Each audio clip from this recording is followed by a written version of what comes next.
Good afternoon. I'm Dr. Patrick Stanton, Professor of Cell and Molecular Physiology and Neurology. It is my honor to serve as the Grand Marshal at the 167th Commencement Ceremony of New York Medical College.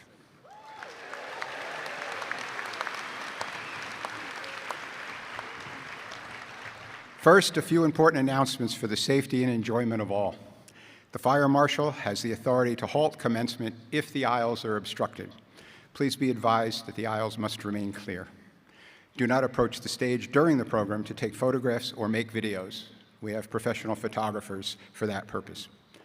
If anyone tries to come down the aisles to take pictures or videos, obstructs the aisles, or engages in activity which violates the rules set forth by the Fire Marshal, the public safety officers will escort them out of the venue. Please do not stand up and block the view of people sitting behind you unless someone at the podium asks you to rise. There are both uniformed and plainclothes officers of the public safety team from New York Medical College and the Westchester County Police present. Please follow their instructions. Detailed written instructions were given to the graduates leading up to commencement. I will repeat some of them so that we can all enjoy a dignified and orderly commencement. No placards, flags, signs, or posters are to be displayed or unfurled. The academic attire dress code must be observed. Nothing extraneous is to be displayed or worn on academic attire other than the specific Honor Society braids which were listed in the written instructions. If you do not follow the academic attire dress code, you may not come to the stage. We ask the audience during the presentation of individual degrees to please hold applause until all degrees are awarded. We ask that you silence your cell phones and electronic devices now. We ask parents to be attentive to small children. We understand that sometimes children start crying, and we ask that you be respectful of the rights of others to hear the proceedings by taking the children to the lobby if necessary.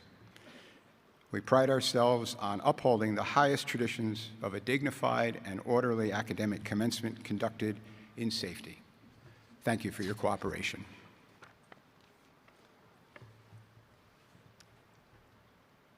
Please rise and remain standing for our national anthem and the invocation. Please remain standing until after the invocation concludes.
Reverend members of the clergy, Chair of the Board of Trustees, Mark, members of the Board of Trustees, President Kadish, Chancellor Halperin, deans, officers and faculty.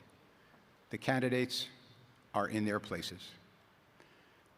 The 167th New York Medical College Commencement is now in session. Rabbi Moshe Krupka will now offer the invocation.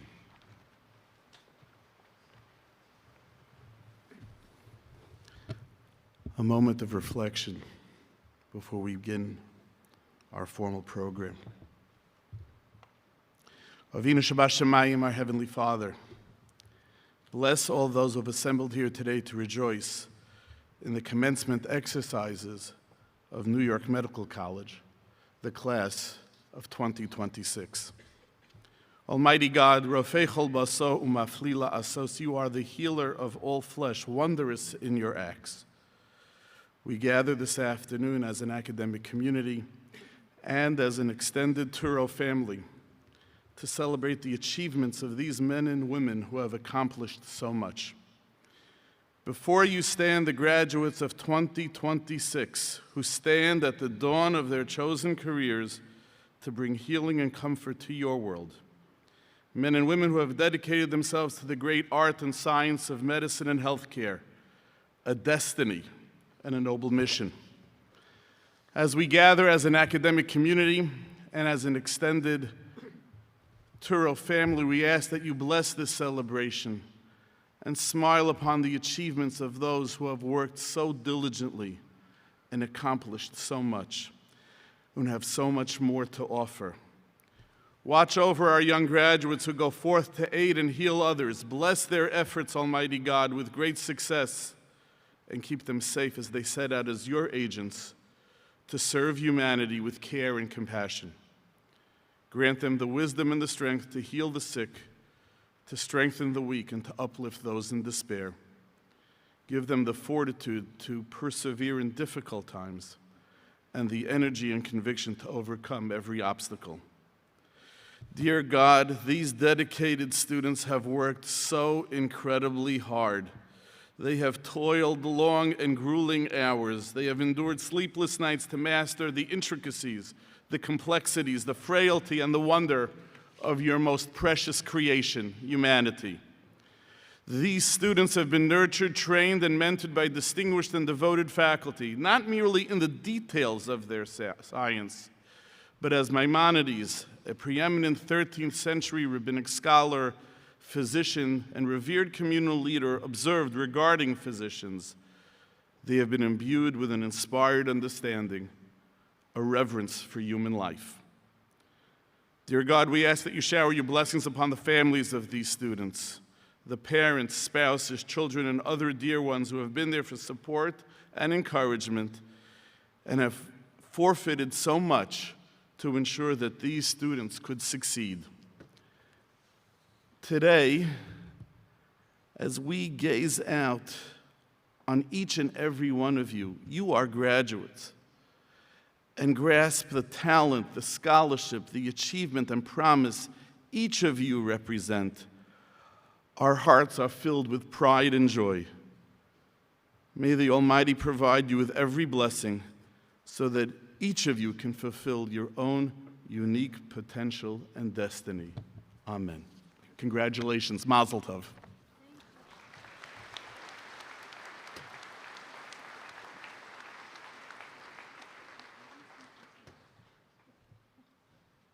Thank you. Thank you, Rabbi Krupka. Everyone may be seated.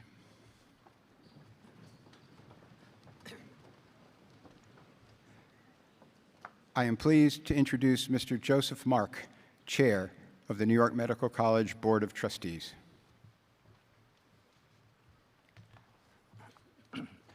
Honored guests, members of administration, faculty, family, and friends, I'm pleased to welcome you. To the graduates of the class of 2026, you have demonstrated remarkable aptitude that will travel with you on your new journey in the biomedical sciences and medicine. Your academic achievements, dedication, and desire to make the world a better place may bring you to some far-off wonderful places, but we hope you always remain close in heart and spirit to New York Medical College. On behalf of all of us at New York Medical College and Touro University, We wish you all the best for a lifetime of success, health, and happiness. The best way to predict the future of biomedical science and healthcare is to invent it ourselves. I know that many of you will participate in that invention. Congratulations.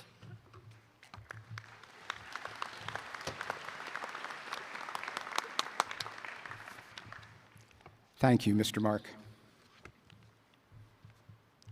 We welcome to the podium Antonia Schoenwald, candidate for the degree Doctor of Philosophy in Microbiology and Immunology and Doctor of Medicine, who will give the first student address.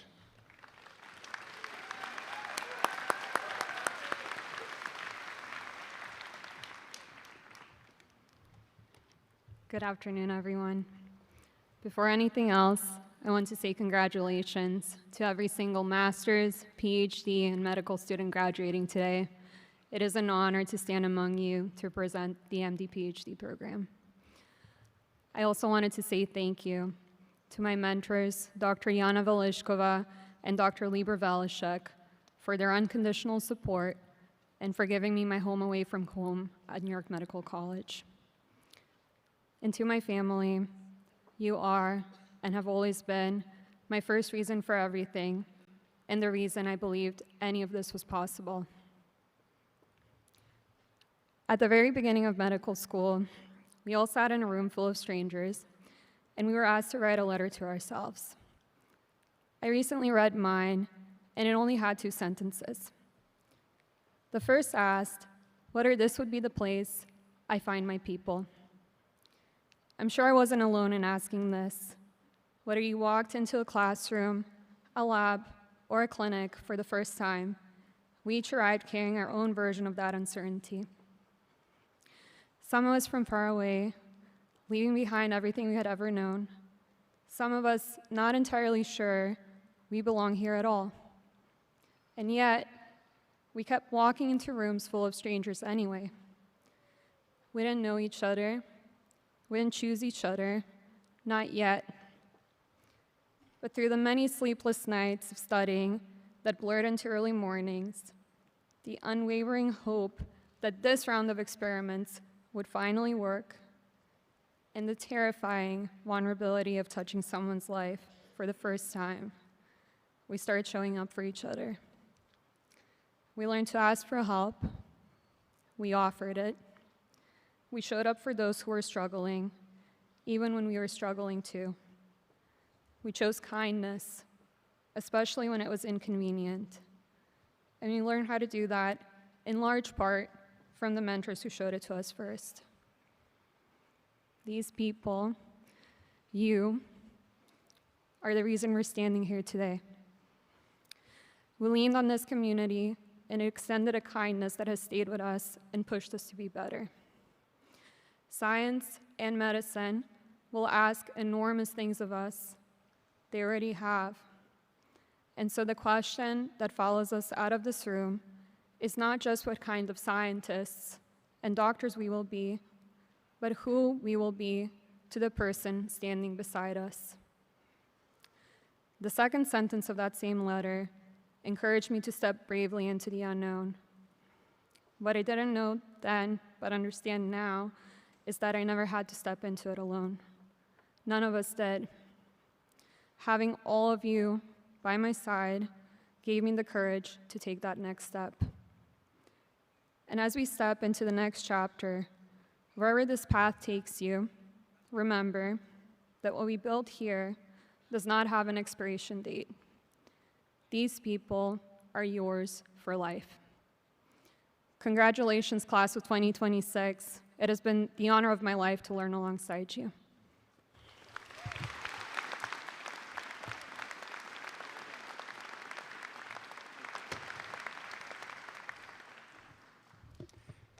Thank you, Antonia. Please welcome to the podium Lillian Wang, candidate for the degree Doctor of Medicine, who will give the second student address.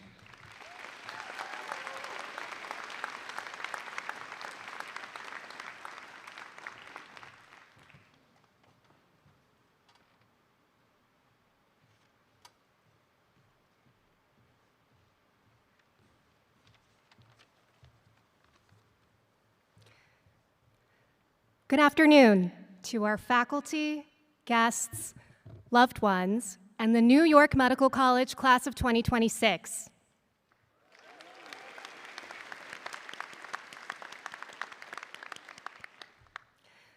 Before I speak any further, I have one request for the graduates. Please take a look around and wave to the people who are the reason you are here today. This is also your chance to find your parents.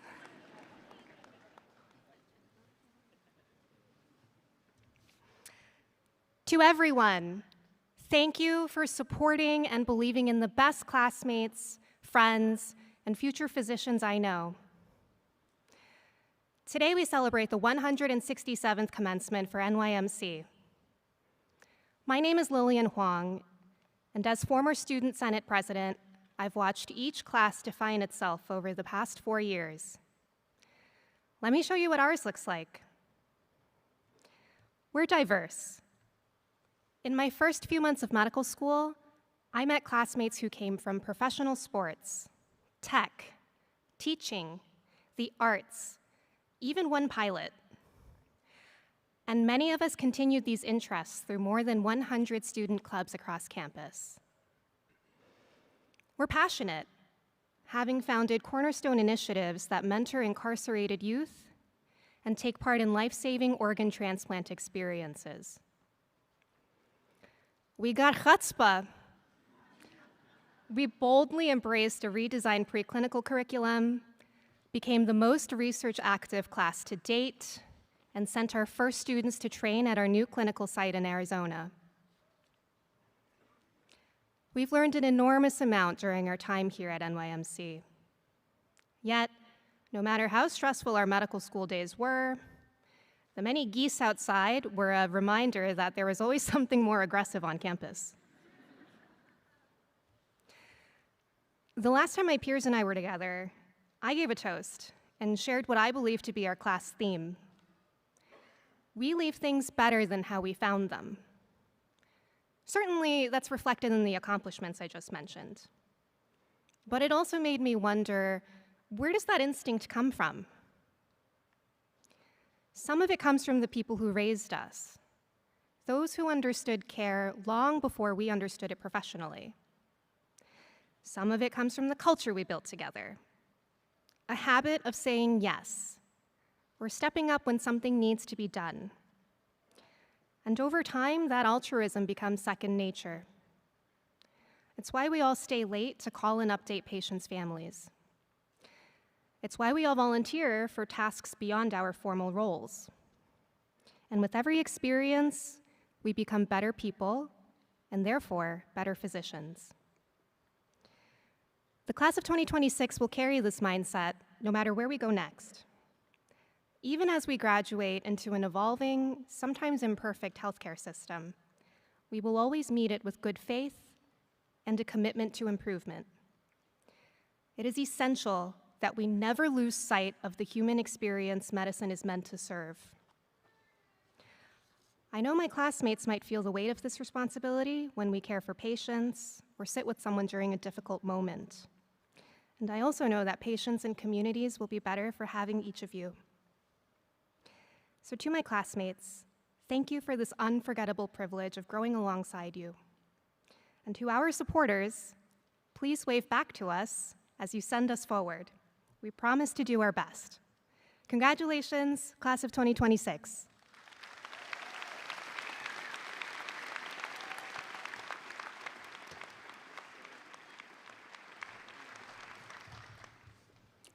Thank you, Lillian. Dr. Marina Holtz, Dean of the Graduate School of Biomedical Sciences, will preside over the next segment of our program.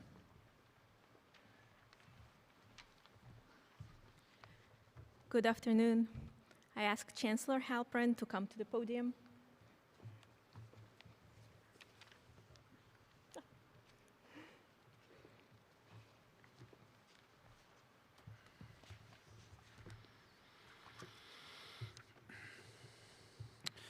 Some of you in the audience have witnessed colleges and universities award honorary degrees.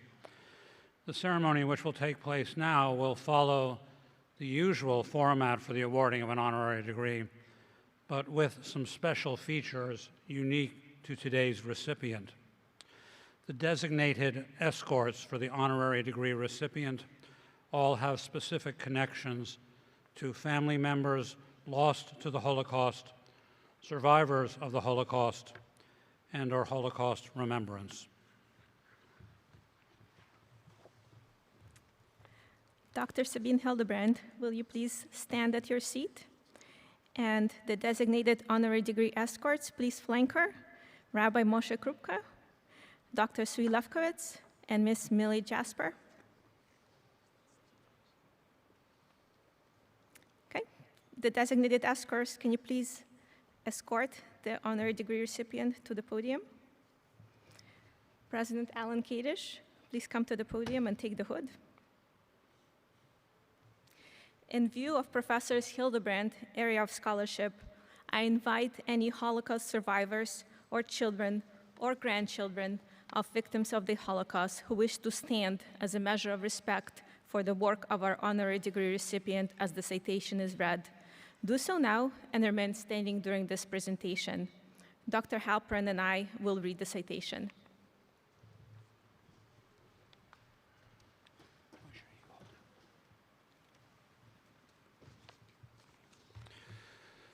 Sabine Hildebrand is an internationally recognized scholar and educator whose work has transformed the fields of anatomy, medical history, and ethics. She has devoted her career to examining how scientific knowledge is created, transmitted, and sometimes corrupted. Her landmark book, The Anatomy of Murder, Ethical Transgressions, and an Anatomical Science During the Third Reich, is a comprehensive, systematic study of anatomy in Nazi Germany. As a leader in ethics and anatomy, she has shaped international guidelines on the ethical use of human remains, legacy collections, and anatomical images. Her scholarship and service have informed museums, universities, publishers, and professional societies worldwide. As co-chair of the Lancet Commission on Medicine, Nazism, and the Holocaust, she co-authored the 2023 historic report calling for the integration of history-informed ethics into medical education. Dr. Hildebrand has profoundly influenced generations of students. Her work exemplifies scholarship in the service of humanity, uniting scientific rigor with moral responsibility. As Dean Holtz reads the conclusion of the citation, President Kadish will place the hood on the honorary degree recipient. For her contributions to science, education, and ethical leadership, and for illuminating how the past must inform the future, New York Medical College bestows on Sabine Hildebrand, MD, the degree Doctor of Humane Letters, honoris causa, together with all the rights, privileges, and honors that appertain thereto. Acting by virtue of the authority vested in us by the Board of Trustees of the College and the Board of Regents of the University of the State of New York, in witness whereof we have caused our signatures to be affixed this 18th of May, 2026.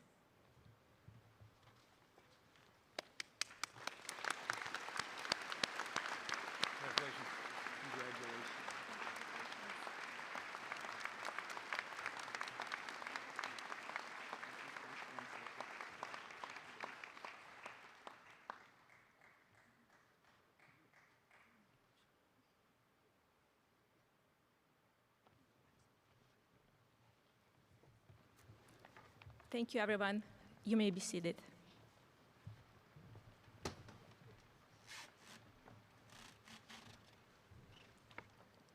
The commencement speaker will now be introduced by Dr. Jan Geliebter, the chair of the Faculty Commencement Committee.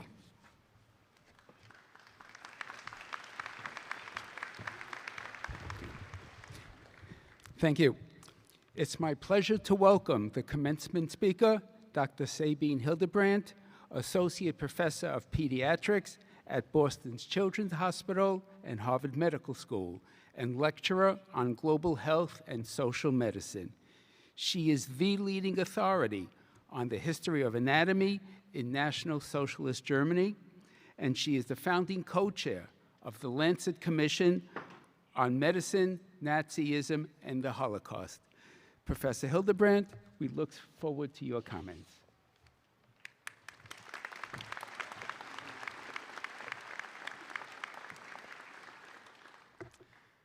Well, thank you. Members of the Board of Trustees, President Kadish, Chancellor Halperin, deans, faculty, staff, families, and friends, but most importantly, members of today's graduating class, congratulations. You have done well. You made it to this day of celebrations. Congratulations from my heart to all you families and friends who have supported these young people, have accompanied them on their educational path, and sustained them with your love. As a mother and 3 times grandmother of grandsons myself, I know all that you have done for these young people and will do for the rest of their lives. Congratulations also to you educators who have created an environment for these young people of learning that brought them success and to this day. You graduates have already conquered so much. Not only did you make it through college, which in itself is challenging enough, but even more so for many of you during a time of pandemic, with the social isolation this brought on, and experienced the public discourse in the last few years that has become increasingly more divisive, raw, and difficult to negotiate. However, now, after years of intense graduate studies, you have come through all of this successfully. Not only have you found ways of coping, but also of thriving, and so you are finally here today. Once more, congratulations, you have my full admiration.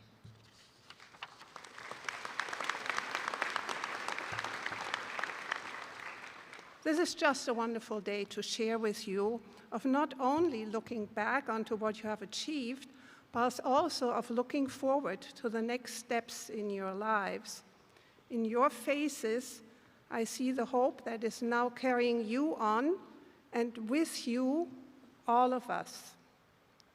To be sure, I have no idea how I earned the privilege of sharing this day with you, or how I got here in the first place, other than by a very delayed train and a car. Let's just say that if you had told me 50 years ago that I would be standing here today, I would have told you you were hallucinating or something worse. Nevertheless, here I am now. When I started reflecting on this improbability, I realized that this experience of coming here is just another expression of an understanding of life that has been with me for many decades now. This understanding of life is conveyed in a poem by German poet Rainer Maria Rilke, written in 1899, and here it is in English.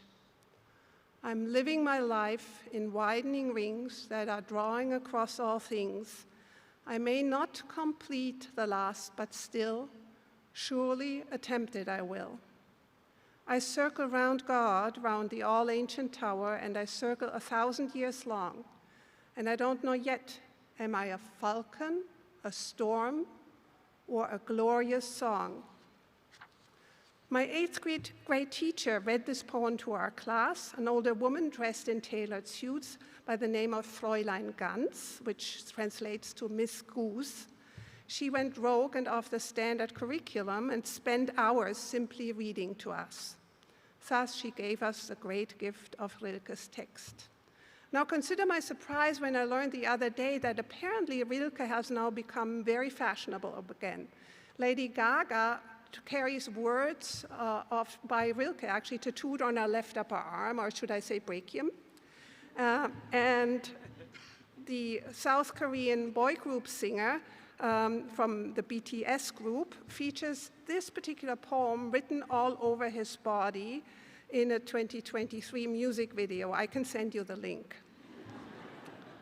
What Rilke's poem means to me There is a center to our lives which we move outward from, driven by priorities, seizing opportunities that align with these priorities, one after the other, living versions of life that may change over time, versions symbolized by falcon, storm, and song, never losing the center itself, but reinterpreting the center, which for me is the truth of our shared humanity. I believe there is a truth to our lives, a truth that all of us share as human beings, even if we approach this truth by different methods.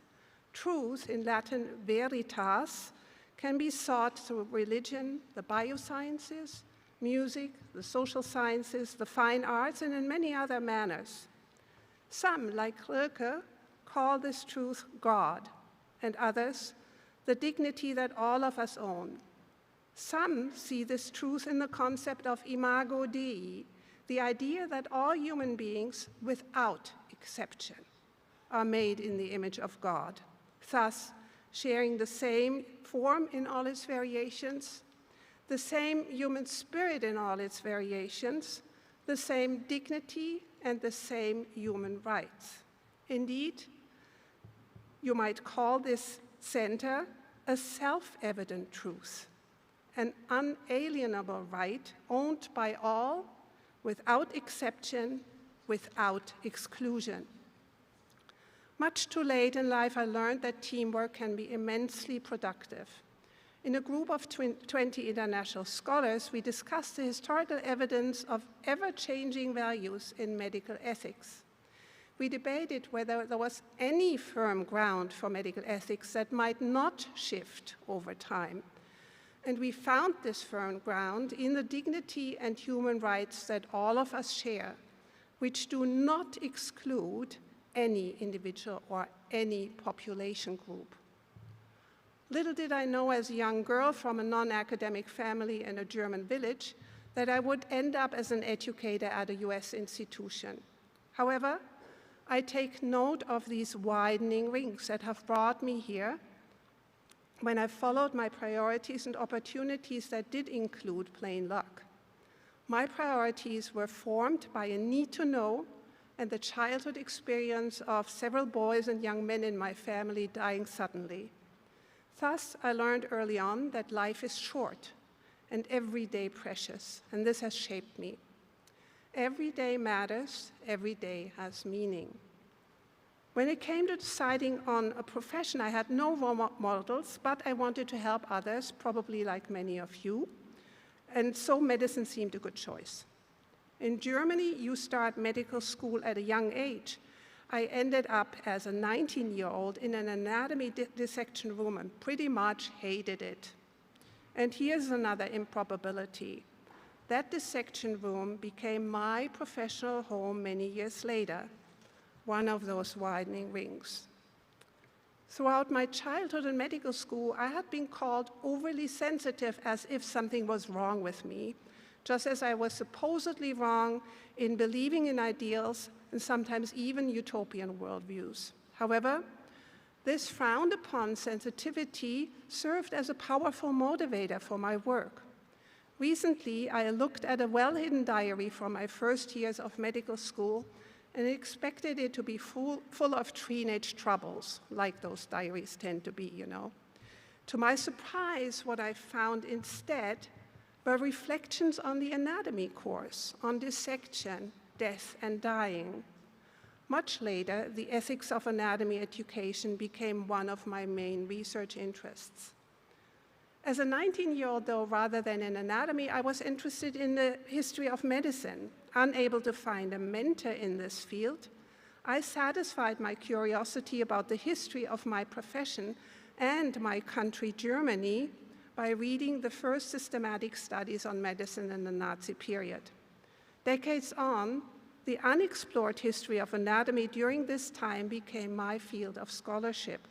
Another widening ring, just like this one, this greatest improbability in 2017. I, the daughter of a mother and father who as children had been part of Hitler's youth organizations, found myself at a conference in Nahariya presenting a talk about rabbinical responsa on medical ethics during World War II, results from research by my mentor and friend, the late Michael Grodin.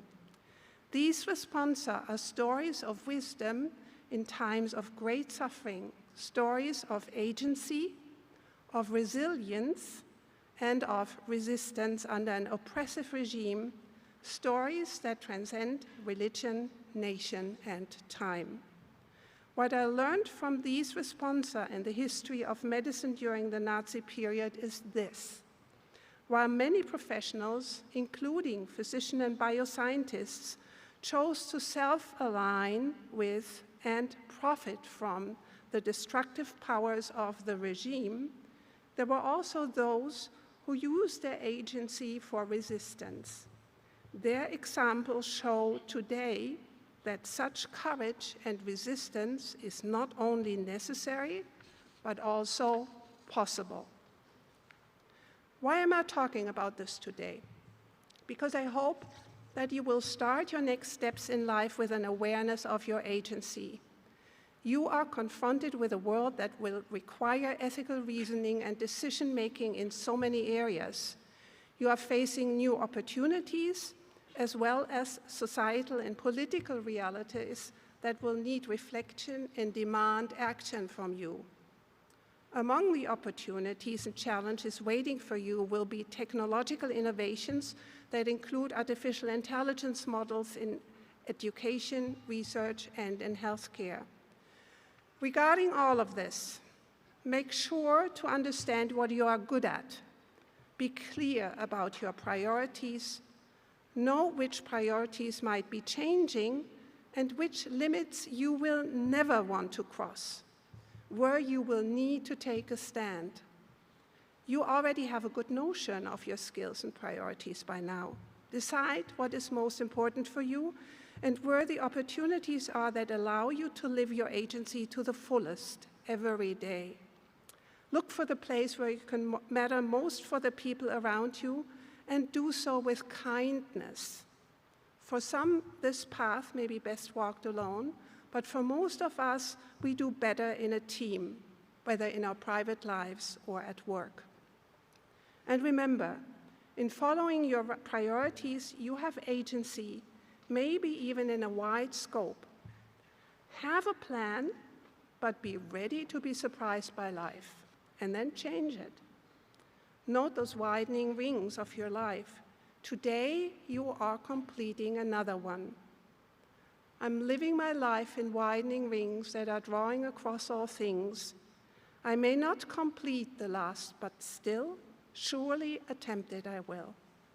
I circle round God, round the all-ancient tower, and I circle 1,000 years long, and I don't know yet, am I a falcon, a storm, or a glorious song? Now today, all of you are a glorious song. Thank you.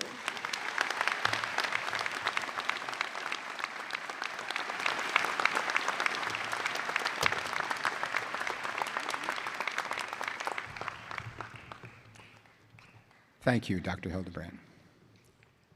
I call upon Dr. Marina Holtz, Dean of the Graduate School of Biomedical Sciences, to return to the podium and present the class of 2026.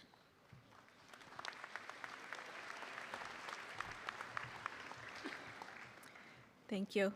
I invite Dr. Kadish to the podium to deliver his remarks to the class of 2026.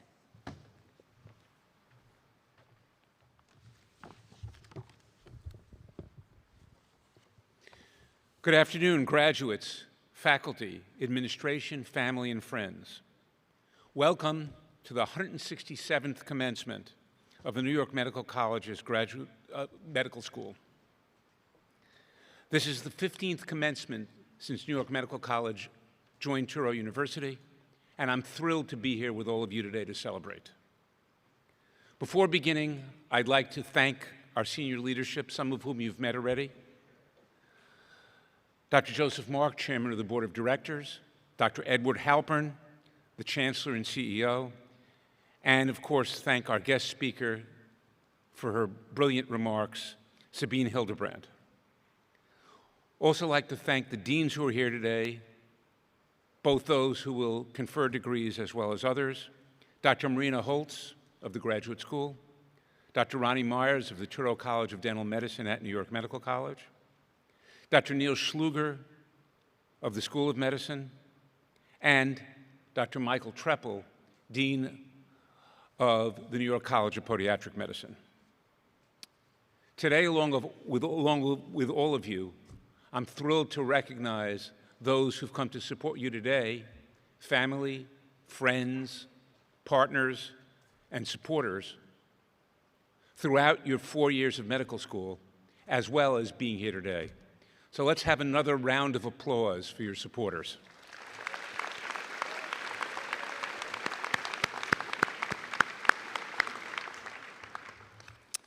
Today marks an important milestone, a pinnacle that reflects your hard work, your commitment, and your growth.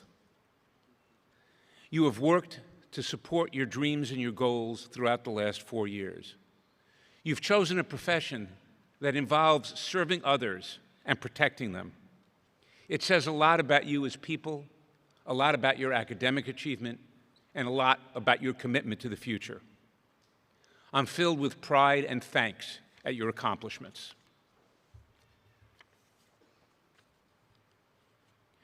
Today is a commencement, however, the start of your career, not a completion. You'll take what you've learned and hopefully live successful and important personal and professional lives. However, it's no surprise that you graduate into a world of uncertainty. As you've heard, technology has transformed medical care in ways that we couldn't imagine a decade ago. And artificial intelligence is transmitting not only the way we interact with patients, the way we deliver care, but also all of society. All changes can be difficult, and the pace of change can be startling. But that's okay. Hopefully, you've learned to keep up. History teaches us that uncertainty is not new.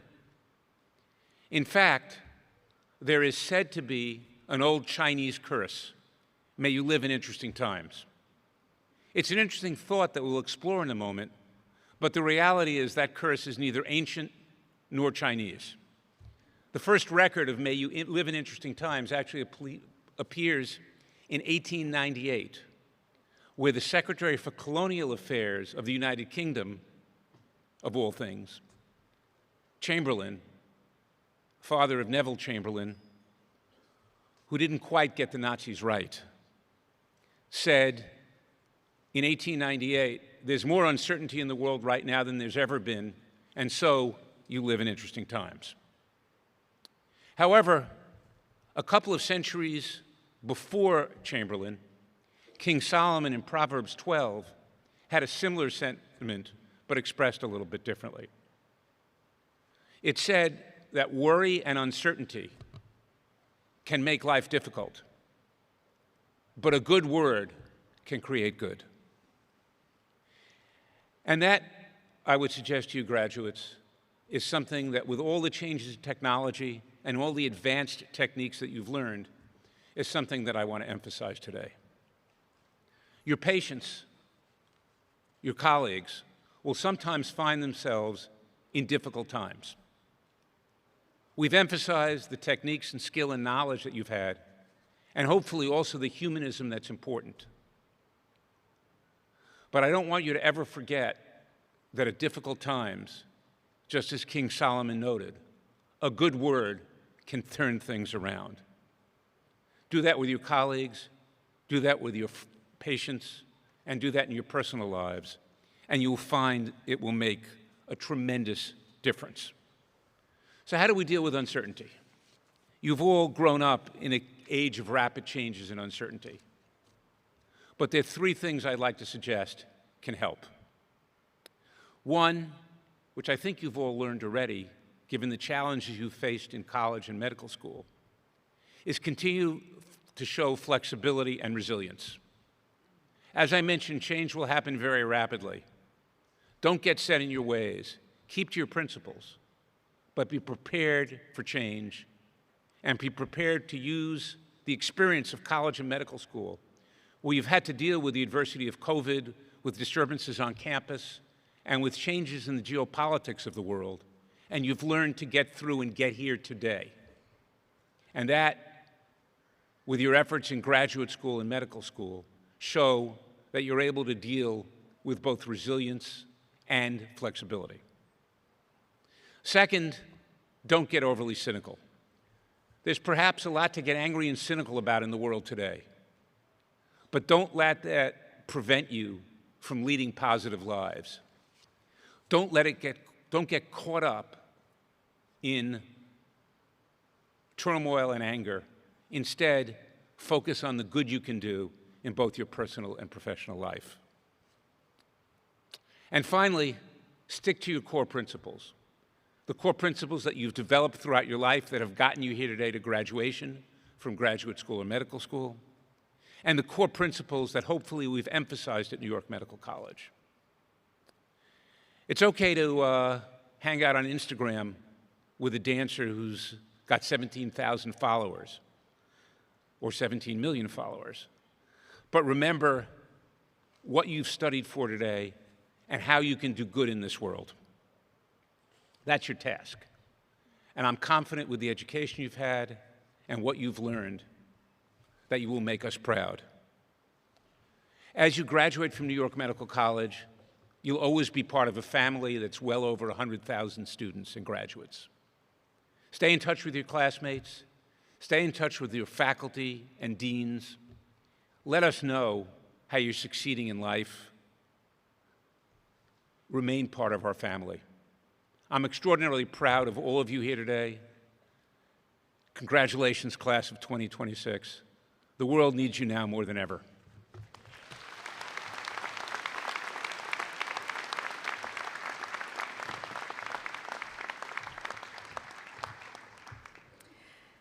Candidates for degrees in the Graduate School of Biomedical Sciences, please rise. This is your moment.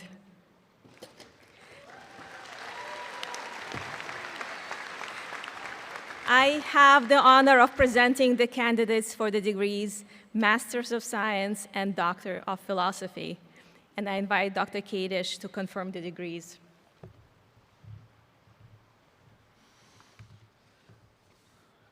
So this is it. You're actually graduating. Upon the recommendation of Dean Holtz and the faculty of the Graduate School of Biomedical Sciences, and by the virtue of the authority vested in me by the Board of Trustees of New York Medical College and the Board of Regents of the State of New York, I confer upon the class of 2026 the degree of Master of Science and the degree of Doctor of Philosophy, with all the rights, privileges, and obligations that pertain to it. Congratulations, class of 2026.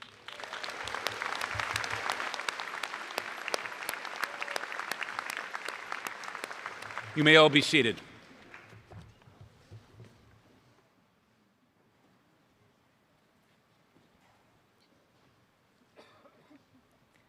May the graduates please come up here with your cards.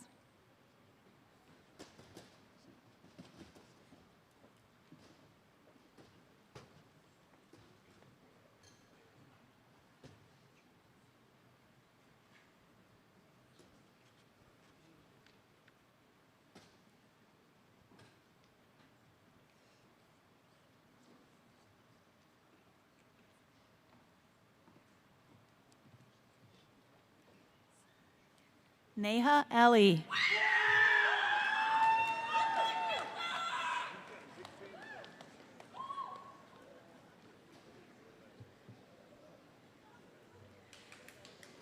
Tanvir Raham Khan Aisha Harza.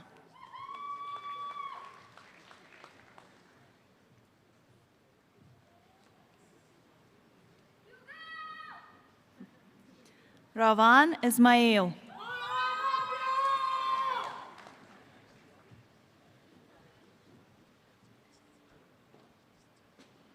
Nikita Inderjit.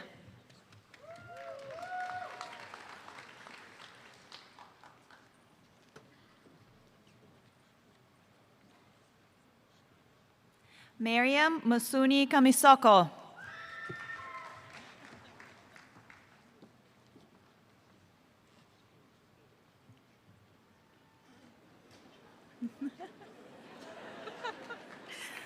Jessica Parn Morel.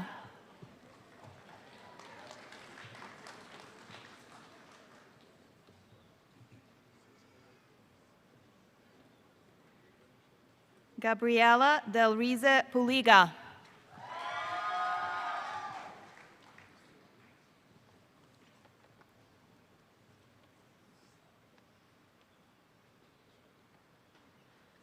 Prajval Borigoda.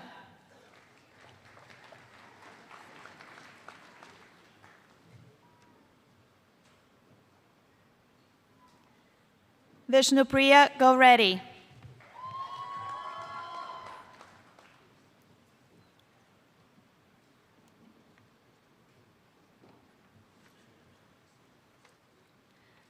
Rohan Verghese Paul.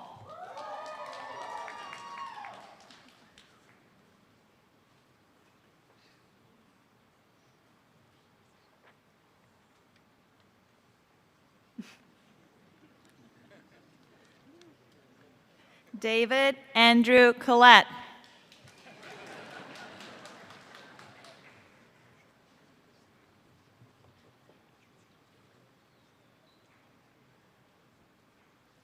Nelly Abdel Fadil.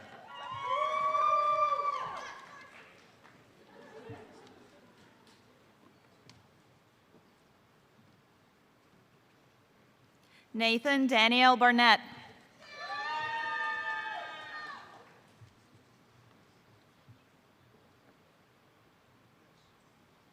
Victoria Coloma.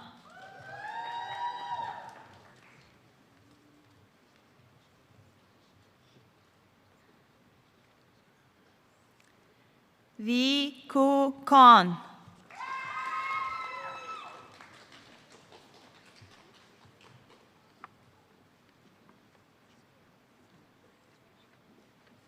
Sonia Dalal.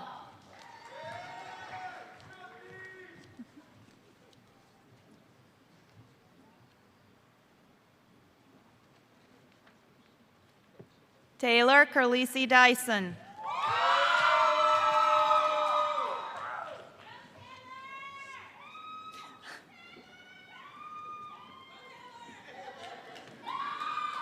Tiffany Marie Gonzalez.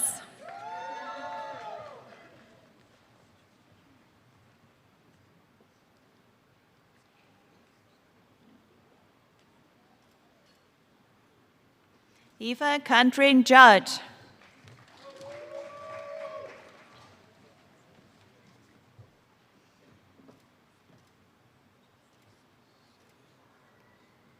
Victoria Major.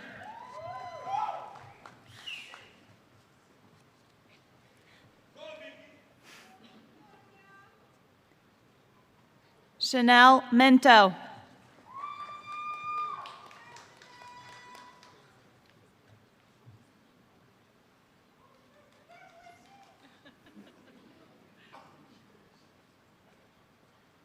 Sharanya Nair.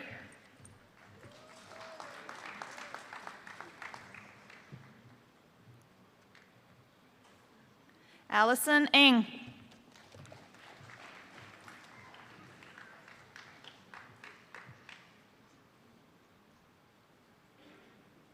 Angela Oduro Kwatan.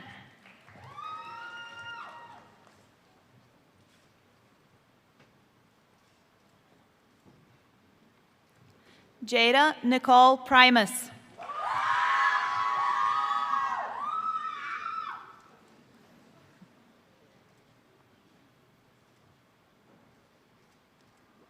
Michael Yi Chi San.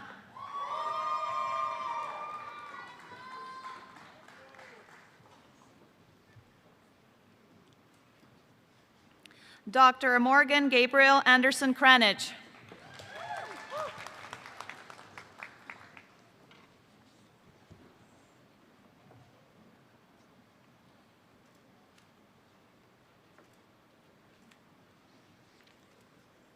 Dr. Antonia Schoenwald.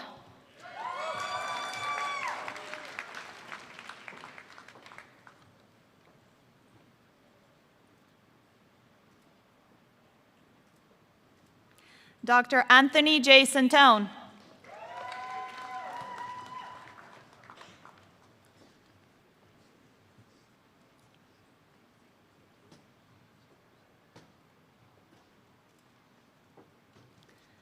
Dr. Danielle Lee Quaranto.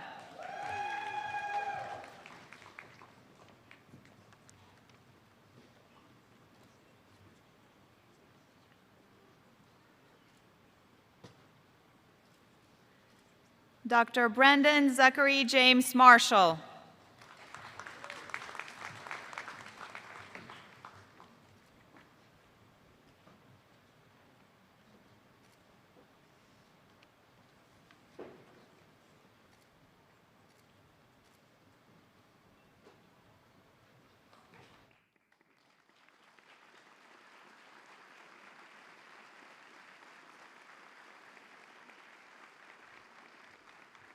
Congratulations.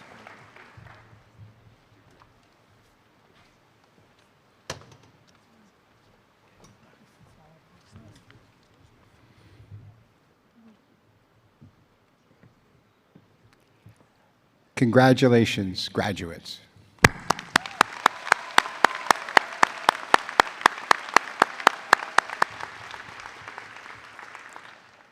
I call upon Dr. Neil Schluger, Dean of the School of Medicine, to present his class of 2026.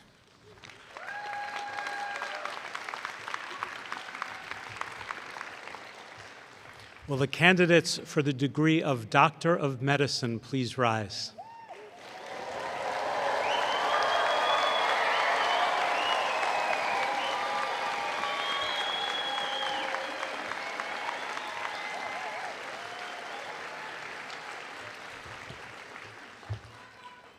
I have the honor of presenting these hardworking, compassionate, dedicated, and well-prepared candidates for the degree of Doctor of Medicine. Dr. Kadish, I invite you to the podium to confer the degrees.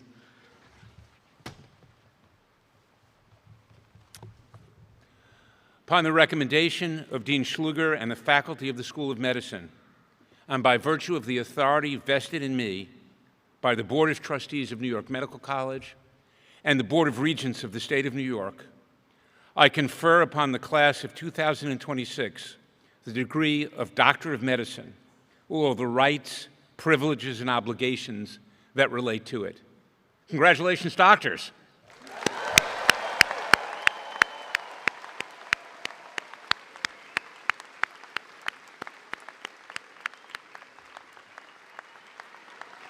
You may be seated.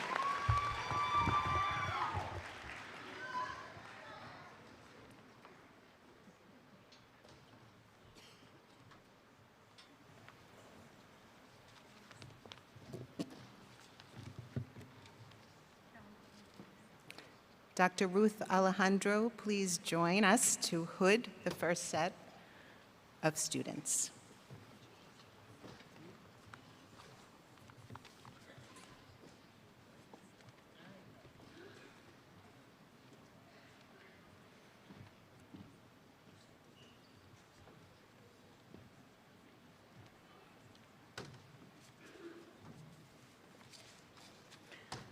Dr. Mark Adorakmanov.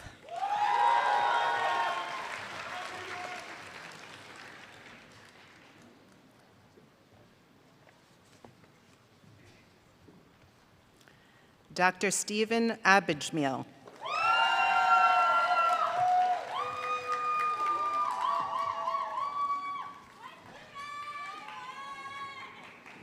Dr. Kristen Aboud Vicente.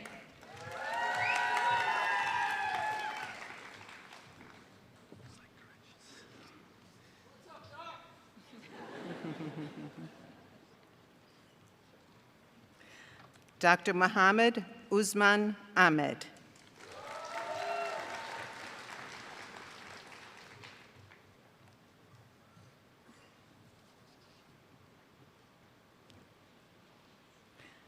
Dr. Anisa Akbar.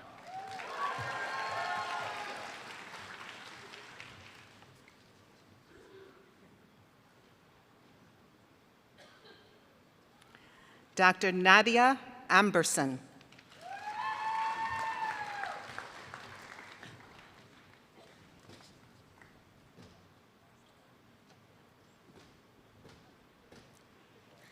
Dr. Sarah Stiora Ampalor.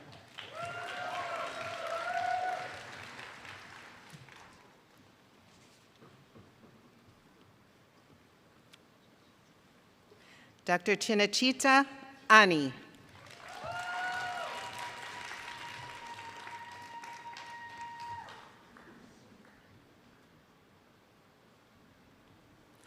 Dr. Christopher Anabi.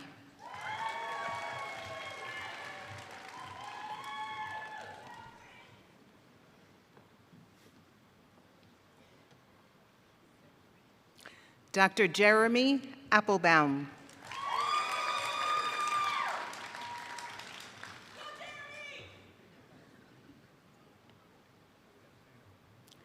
Dr. Amog Jyothi Arun.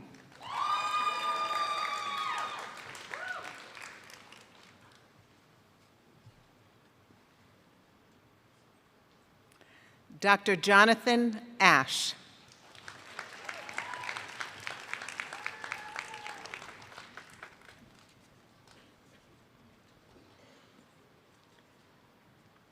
Dr. Ipsha Banerjee.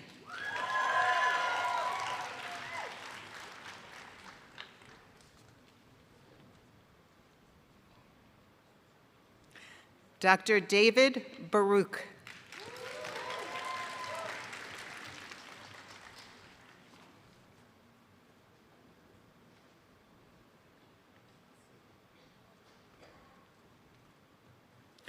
Dr. Caleb Beers.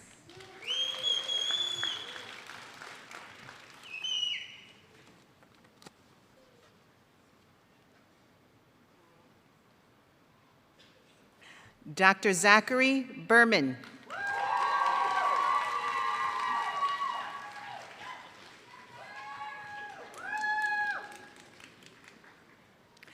Dr. Jonathan Beal.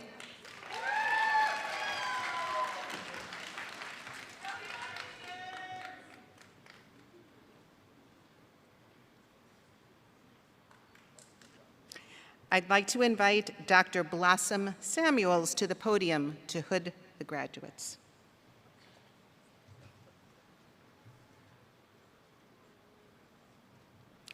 Dr. Adil Bilal.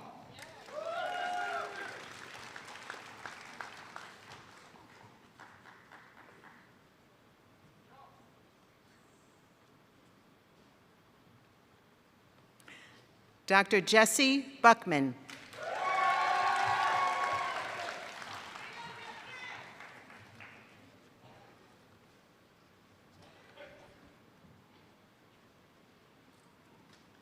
Dr. Isabel Chow.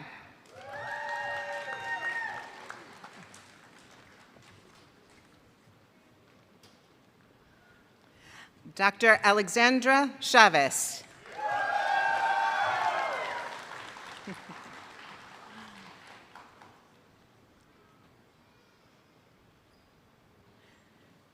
Dr. Julia Chen.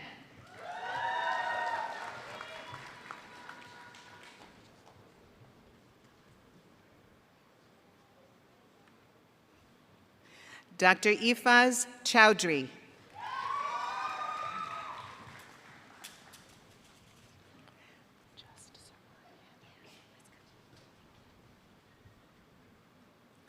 Dr. Michelle Serwadian.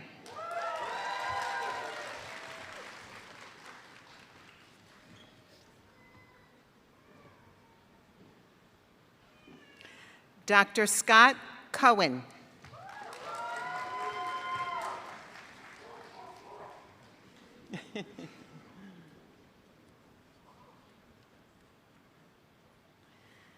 Dr. Ryan Cosgrove.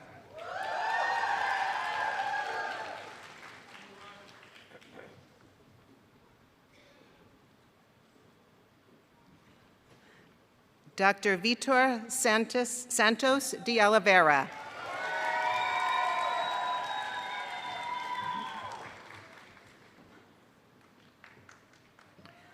Dr. Yakov Deitch.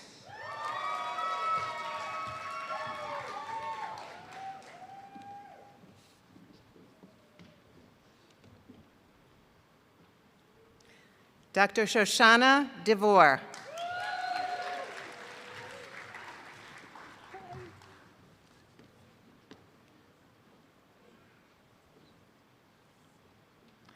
Dr. Ivan Dominguez.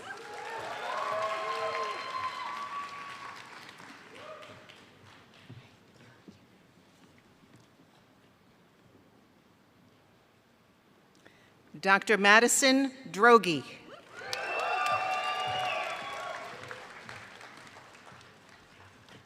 Congratulations.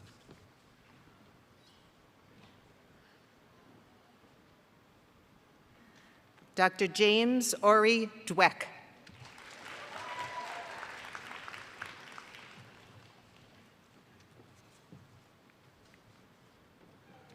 I would like to now invite Dr. Roger Cherugi to the podium.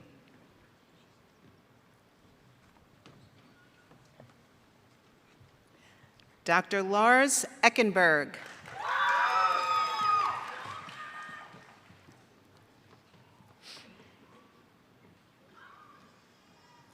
Dr. Cleo Egley.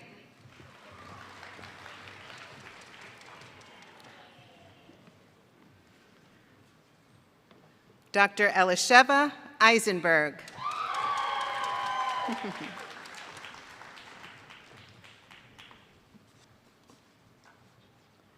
Dr. Chelsea Fabre.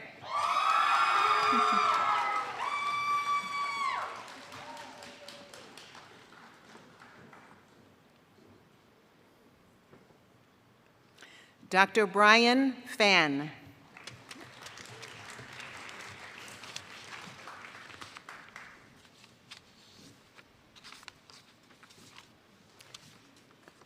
Dr. Kaylin Feingold.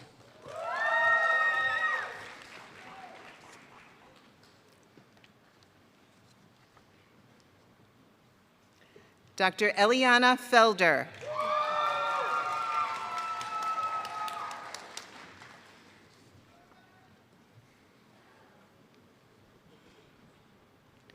Dr. Lazaro Fernandez Guada.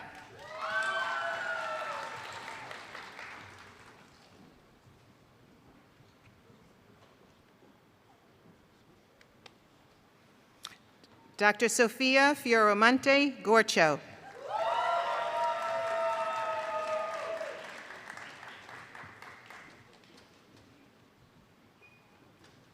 Dr. Machiel Ruben Frager.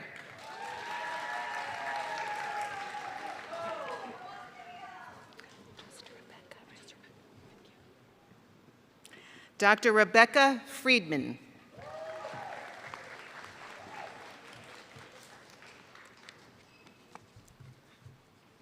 Dr. Daniel Verhang.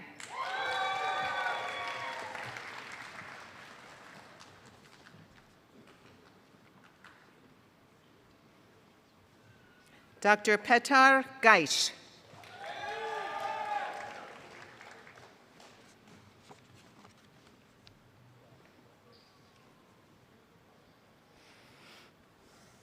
Dr. Emmanuel Gallegos.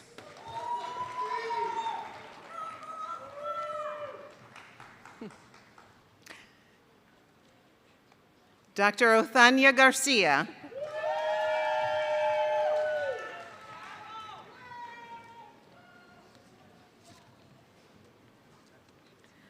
Dr. Anacasia Garcia.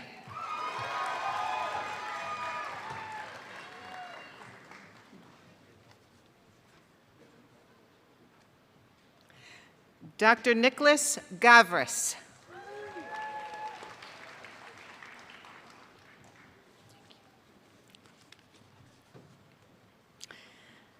I would now like to invite Dr. David Garber to the podium.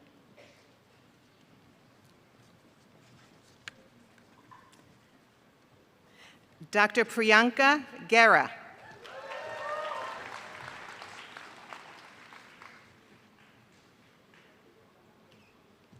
Dr. George Galley.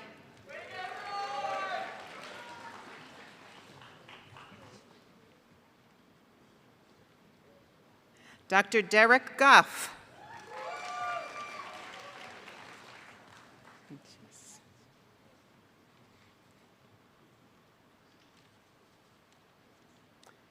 Dr. Chase Goldberg.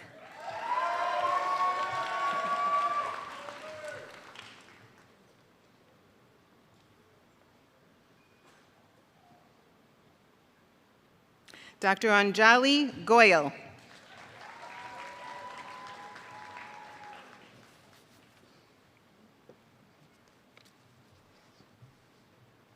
Dr. Somar Hadid.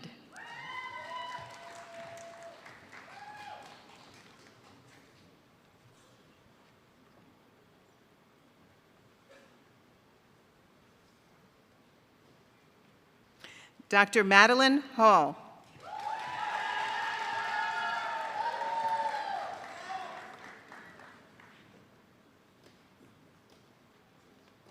Dr. David Hanner.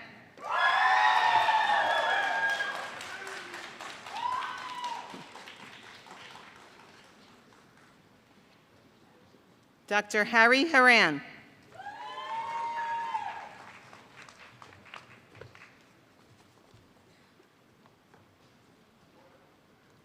Dr. Catherine Harrison.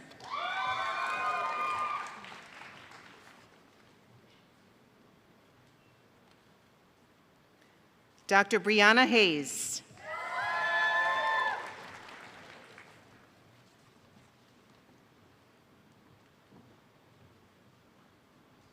Dr. Kevin Hernandez.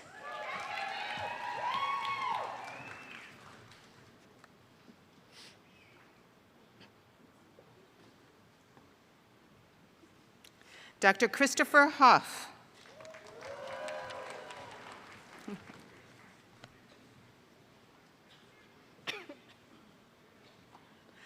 Dr. Audrey Wang.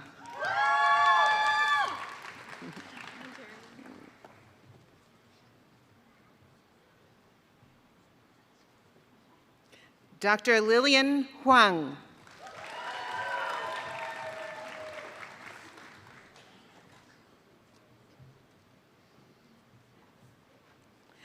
Dr. Ellen Huhula.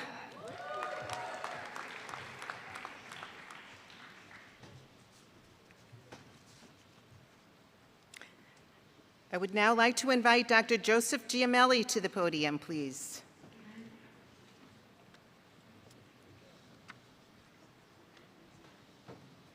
Dr. Ankita Jain.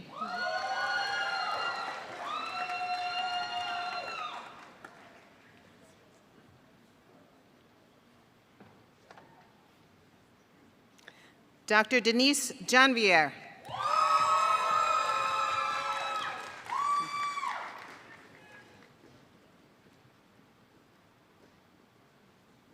Dr. Alexandra Lee Jellinger.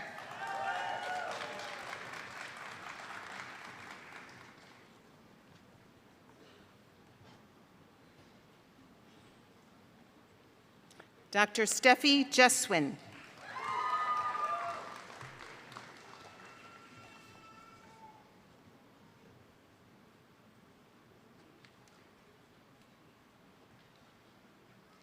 Dr. Mark Johnson.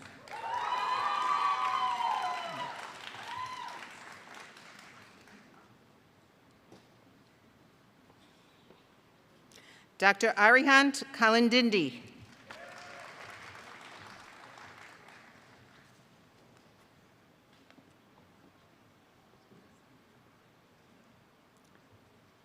Dr. Tamima Kannerfogel.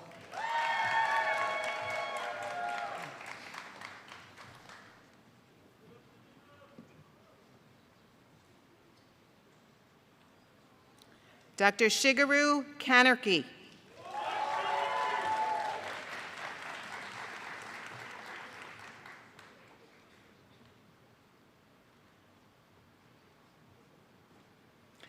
Dr. Luisa Acevedo Carrer.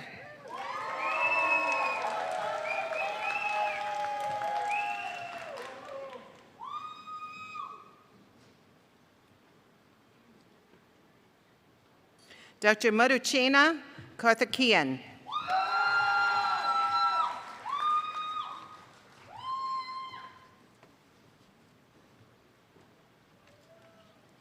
Dr. Courtney Kelly.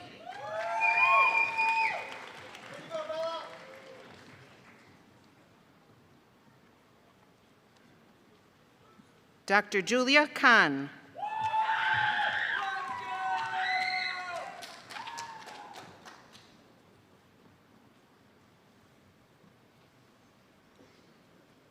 Dr. Shrey Khanna.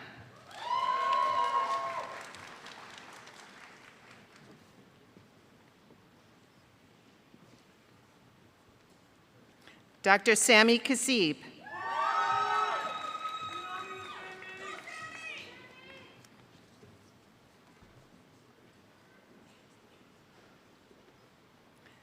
Dr. Timothy Klufas.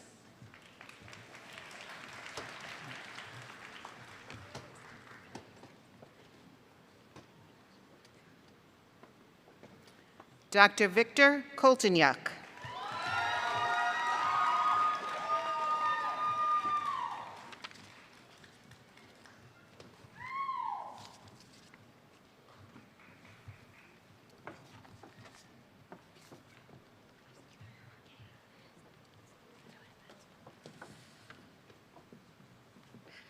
Dr. Anush Kuyumjian.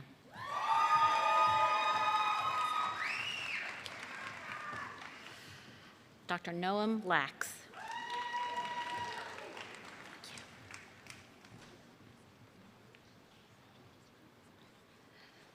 Dr. Brian Laren.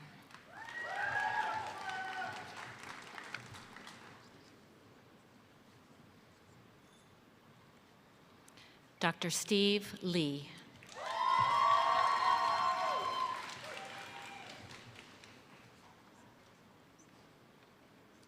Dr. George Leiter.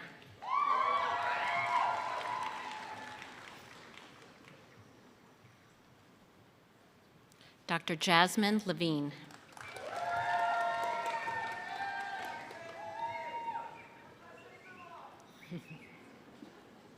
Dr. Austin Guo Lee.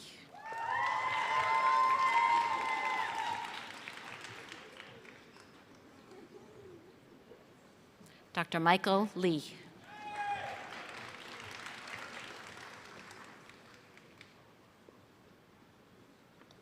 Dr. Wilson Liang.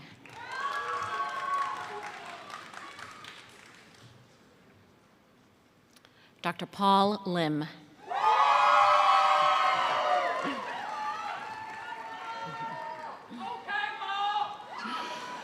Dr. Isaac Lubin.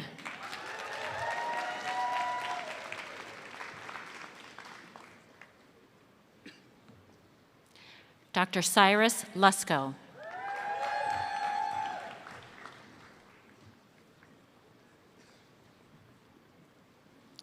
Dr. Jason McConian.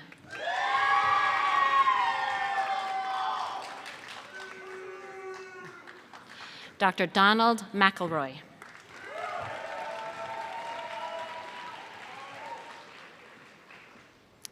Dr. Yasmin Mahanian.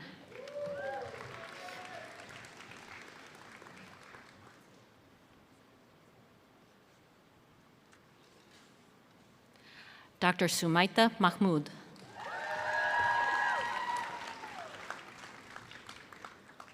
I'd like to now invite Dr. Rochelle Lodeskar to the podium to hood the graduates.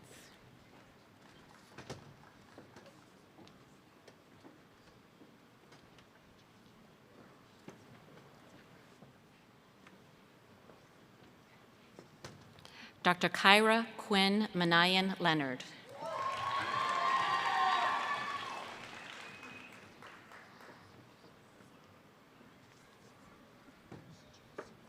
Dr. Joliet Ousua Manu.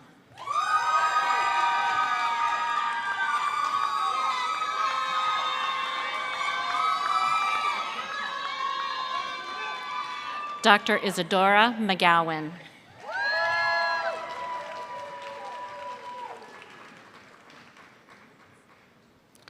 Dr. Trevor McHugh.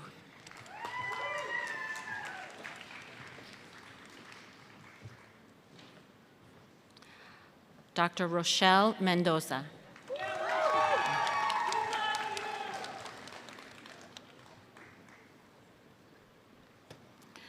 Dr. Matthew Lewis Merkling.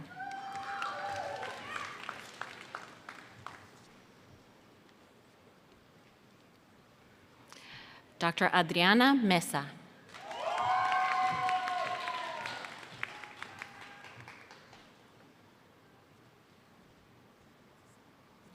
Dr. Jacob Miko.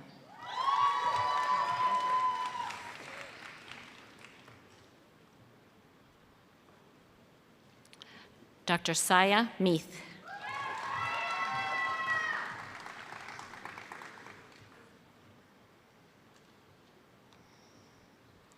Dr. Benjamin Miller.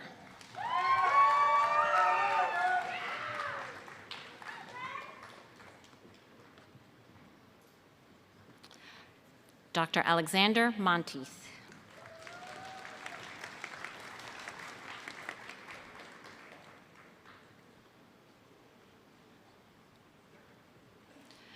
Dr. Jessica Sarah McQuaid Moore.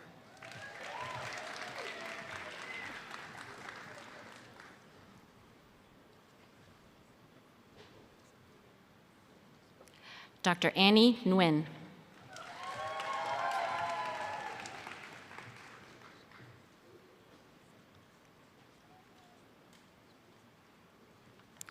Dr. Claudia Novak Capobianco.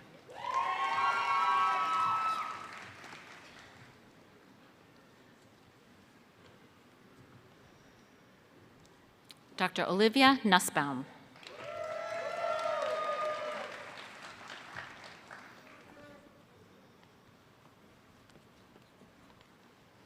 I'd like to invite Dr. Rebecca Martin to the podium to hood the graduates. Dr. Sophie Orn.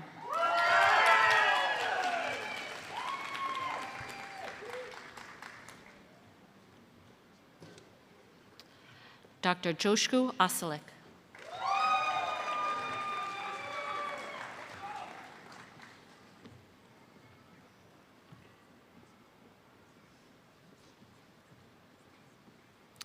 Dr. Se-Hyuk Park.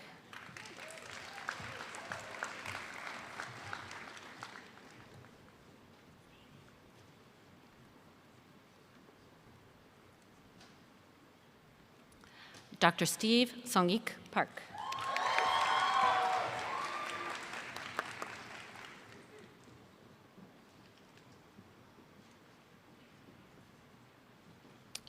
Dr. Alexandria Patty.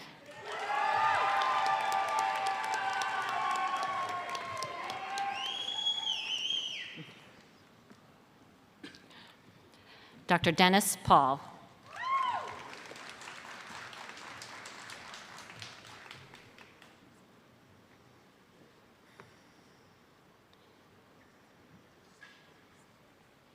Dr. Romy Payne.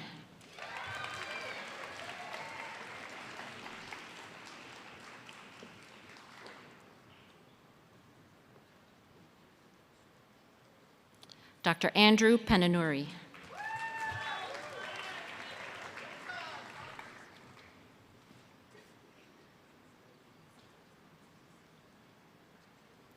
Dr. Marissa Pechpradub.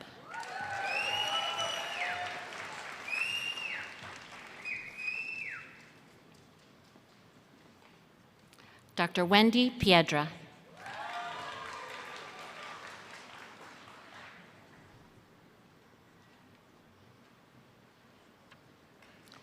Dr. Annie Pinchoff.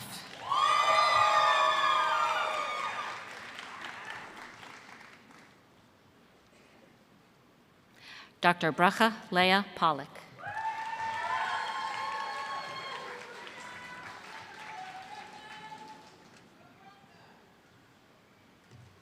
Dr. Matthew Pryor.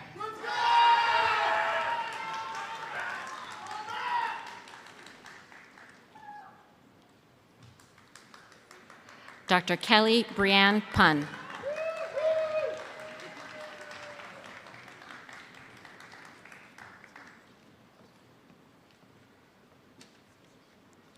Dr. Wenki Q.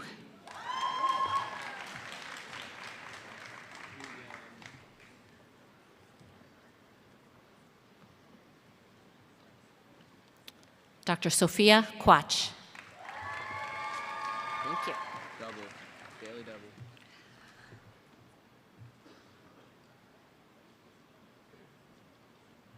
And I would now like to invite Dr. Joanna Pesolano to the podium to hood the graduates.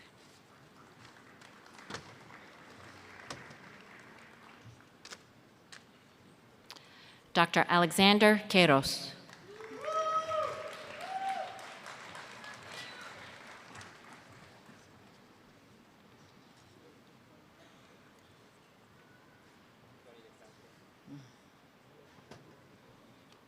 Dr. Eitan Rabinovich.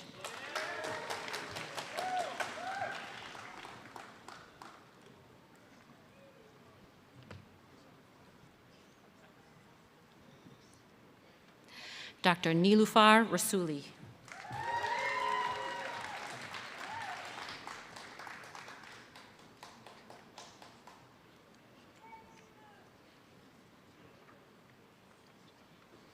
Dr. Alexa Rendon.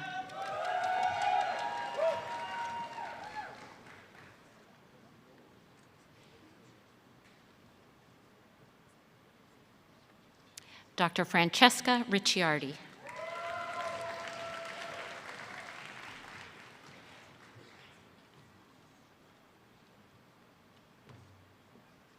Dr. Carolyn Robb.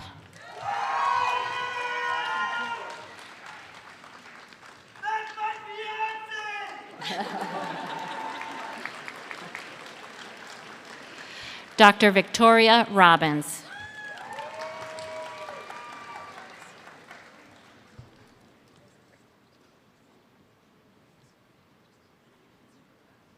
Dr. Victoria Robshaw.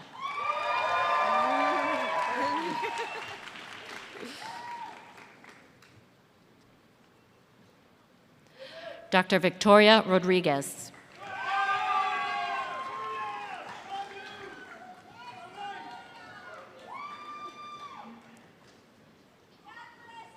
Dr. Bram William Benenson Roth.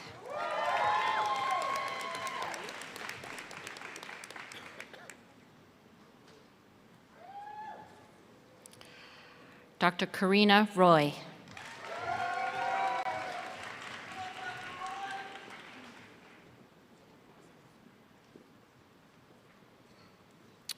Dr. Talia Miriam Saul.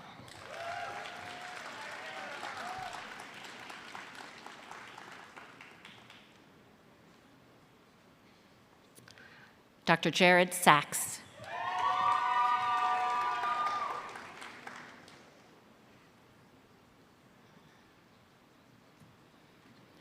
Dr. Ariel Saknovitz.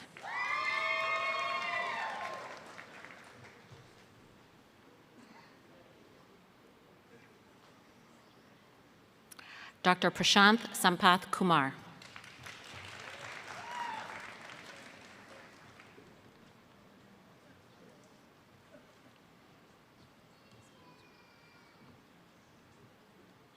Dr. Kanisha Santiago.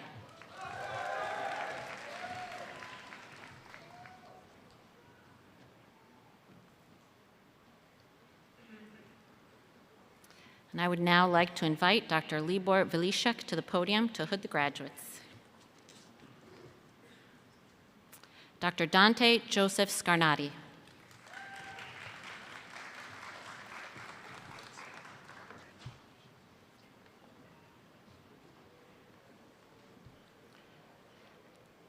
Dr. Nathan Chancellor. Thank you so much. You're welcome, thank you.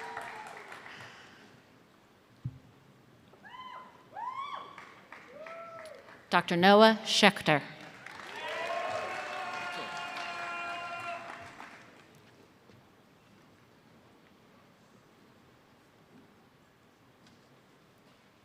Dr. David Adam Schipper.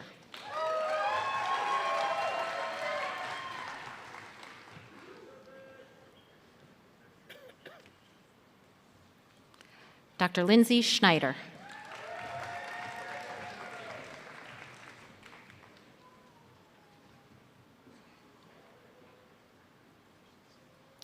Dr. Antonia Schoenwald.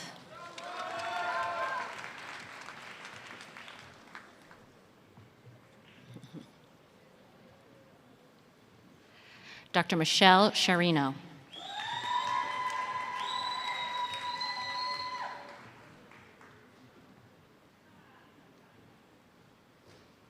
Dr. Lauren Seidman.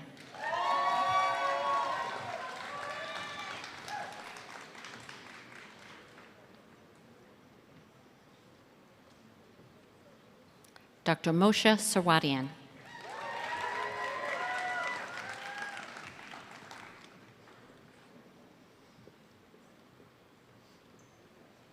Dr. John Svakis.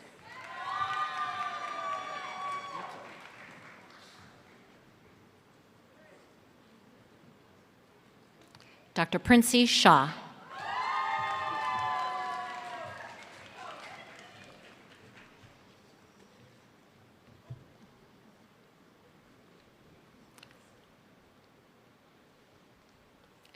Dr. Nicholas Nakayama Shapiro.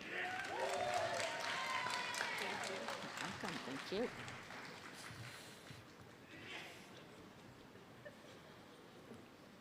Dr. Juliette Shatkin.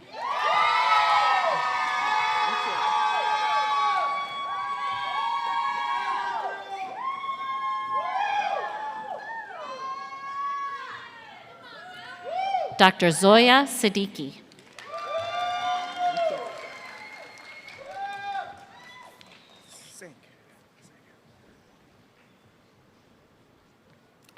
Dr. Kanwardeep Singh.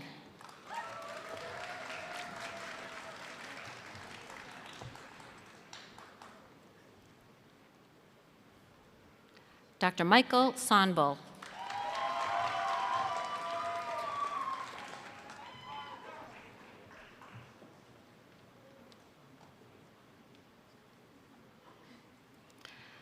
I would now like to invite Dr. Fatima Traoré to the podium to hood the graduates. Dr. Gregory Spalding.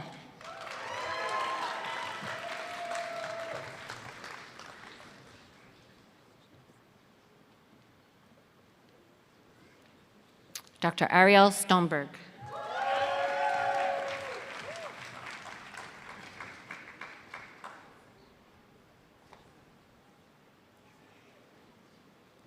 Dr. Molly Stoner.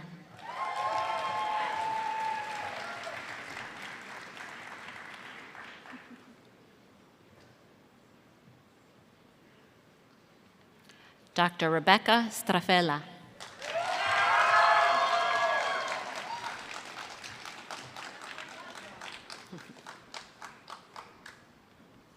Dr. Spencer Sugden.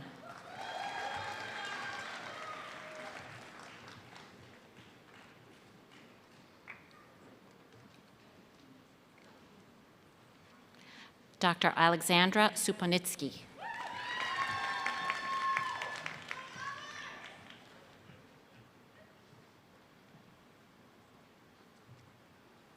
Dr. Carolina Taiko Oliva.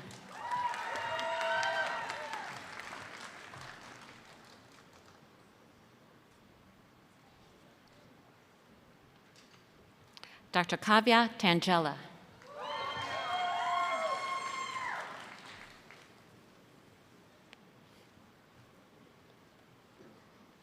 Dr. Ricardo Tachimani.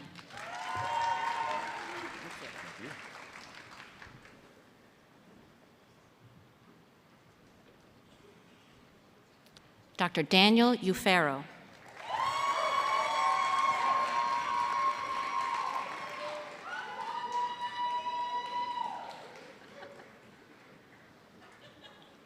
Dr. McGann Basie.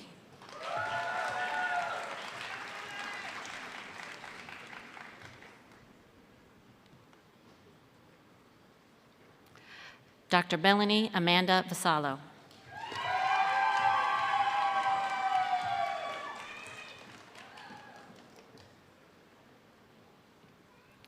Dr. Zachary Vasquez.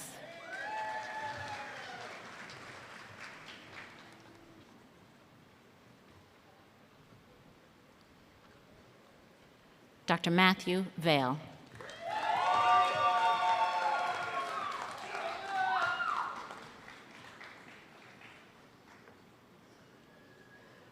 Dr. Bryson Walker.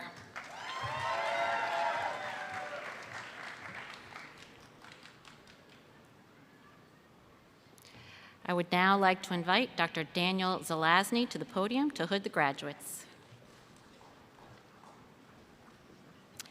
Dr. Patricia Weinstein.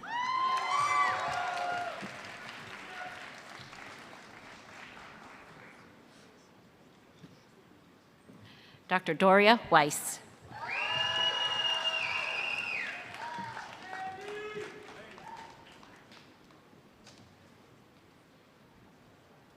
Dr. Jessica Weiss.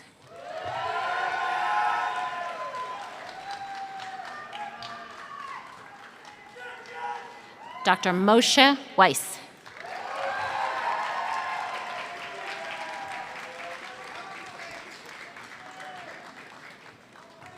Dr. Harris Whiteson.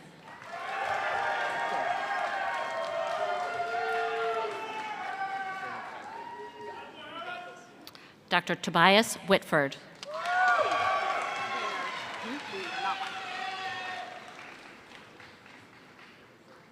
Dr. Rebecca Weiner.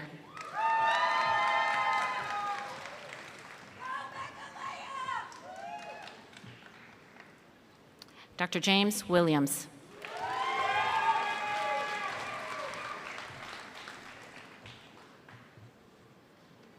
Dr. Stephen Andrew Windish.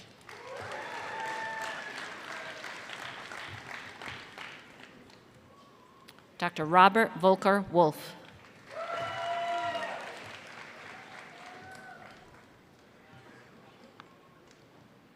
Dr. Jonathan Wong.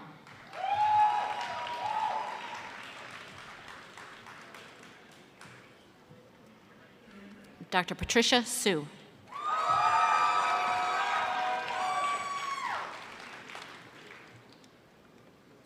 Dr. Gagana Yaski.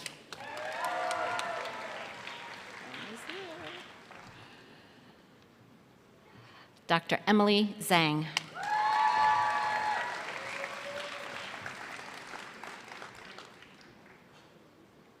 Dr. Tom Zhang.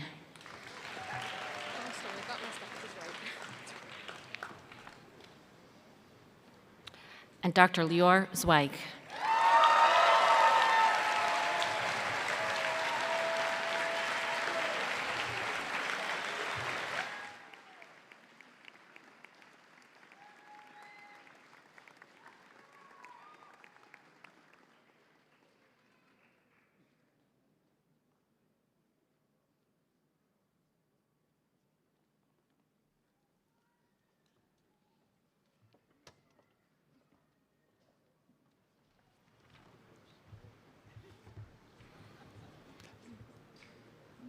Congratulations, graduates.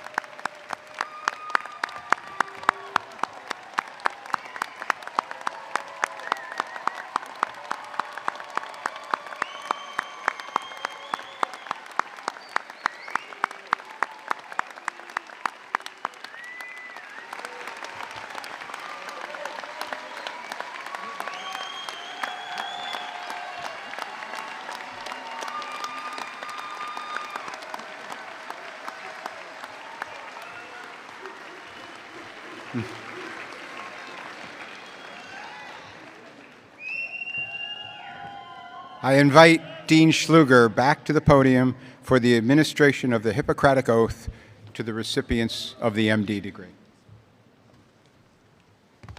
Will the recipients of the Doctor of Medicine degree please rise? We also invite any other physicians in the audience who would like to reaffirm the values of the Hippocratic Oath to also rise and repeat each line after me. You can find this in the back. You can find this in the back of the program. I think it's on the second to last page. Repeat each line after me. I do solemnly swear, let's try again. I do solemnly swear by whatever I hold most sacred, that I will be loyal to the profession of medicine and just and generous to its members.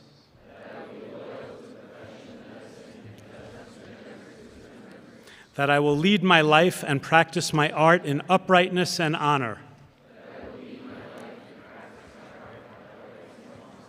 That into whatsoever home I shall enter, it shall be for the good of the sick and the well, to the utmost of my power.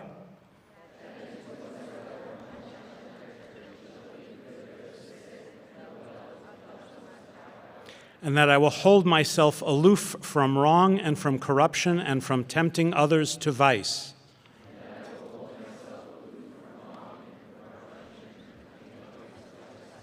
That I will exercise my art solely for the cure of my patients and the prevention of disease.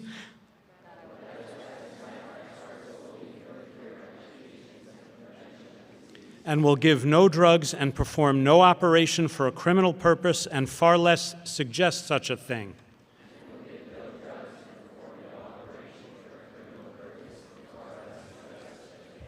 That whatsoever I shall see or hear of the lives of men and women which is not fitting to be spoke, I will keep inviolably secret.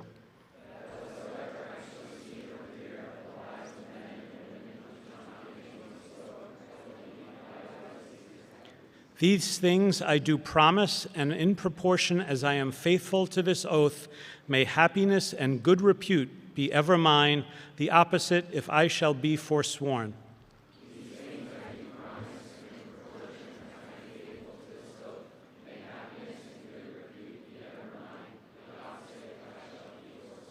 Congratulations, you may be seated.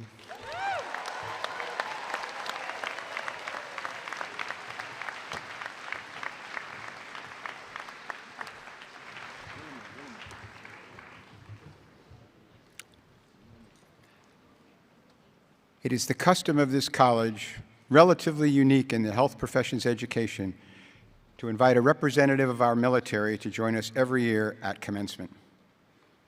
This year, one recipient of the MD degree from the School of Medicine will be commissioned as a medical officer of the U.S. Navy. We are joined this afternoon by a graduate of the School of Medicine of New York Medical College, U.S. Navy Captain Mil Etienne, MD, MPH, Vice Chancellor, Associate Dean of Student Affairs, and Professor of Neurology and of Medicine.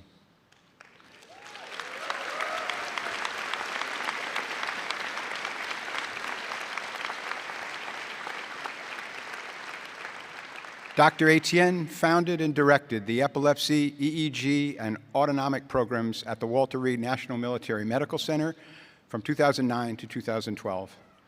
While at Walter Reed, Dr. Etienne was Associate Program Director of the Neurology Residency Program, and he was on the Clinical Neurophysiology teaching faculty for the National Institute of Neurological Disorders and Stroke at the NIH. Captain Etienne currently serves as the Executive Officer for the Navy Reserve USNS Comfort. He has been with us on the faculty at NYMC since 2013. Captain Etienne, on behalf of the college, I am pleased to say the podium is yours.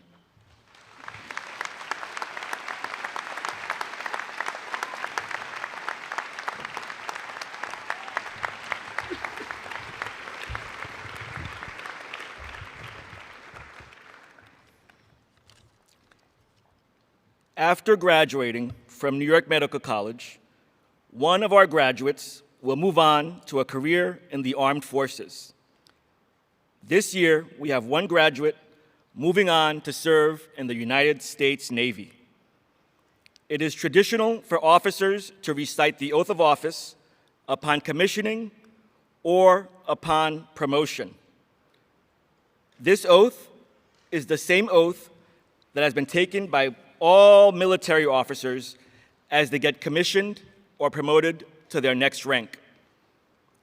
This oath is similar to that taken by public servants like members of Congress, the U.S. Supreme Court, and the President of the United States, in that they swear to defend the Constitution of the United States. As she takes this oath, take notice that this oath is not to an individual, but rather to the Constitution of the United States of America. Here at New York Medical College, it has been our custom to have the graduating officers take the oath of office at these commencement exercises. At this time, I would like to ask the following graduate to join me on the dais in military uniform. Dr. Patricia Ann Weinstein.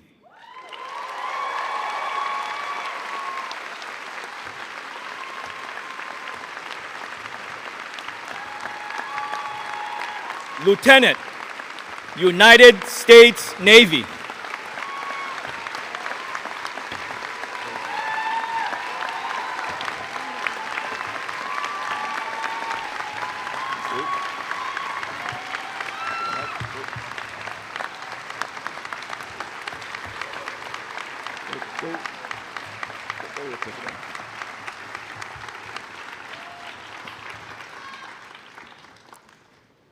Raise your right hand and repeat after me.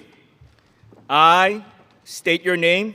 I, Patricia Ann Weinstein, Do solemnly swear that I will support and defend the Constitution of the United States against all enemies, foreign and domestic, that I will bear true faith and allegiance to the same, that I take this obligation freely, without any mental reservation or purpose of evasion, and that I will well and faithfully discharge the duties of the office on which I am about to enter. So help me God. Congratulations.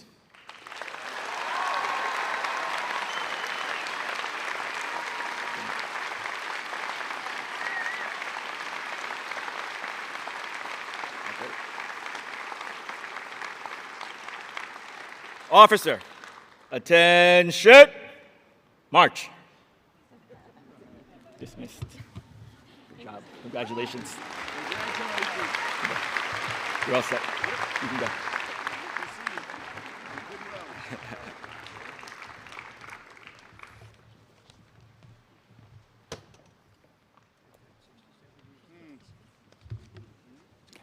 Thank you, Captain Etienne.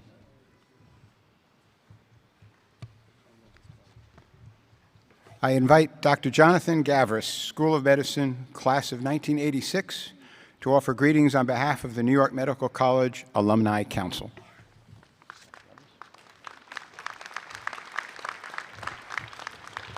Thank you, Dr. Stanton. As a member of the Alumni Council Executive Committee at New York Medical College, I want to congratulate everyone here today on your tremendous accomplishment. I would also like to welcome family and friends that have had so much to do in supporting this, and welcome. I suggest that over the years, you're going to have an ongoing connection with New York Medical College. Your connection will not end today.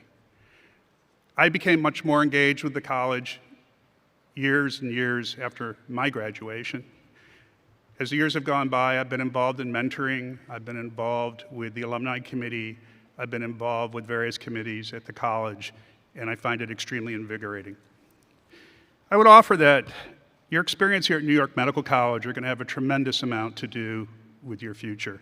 It's going to be the foundations for your educational, your social interactions, and the ethical foundation you're going to need throughout your life.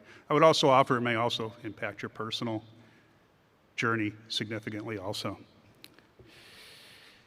We at New York Medical College and the Alumni Council are here to support you in any way we can In addition, we look forward to working with you more and more. We are all so happy to have you as part of the New York Medical College family today. We will be there for you. We wish you and urge you to stay committed and connected with us and part of the New York Medical College family. So again, to my fellow alums, I wish you the best and congratulations so much again today.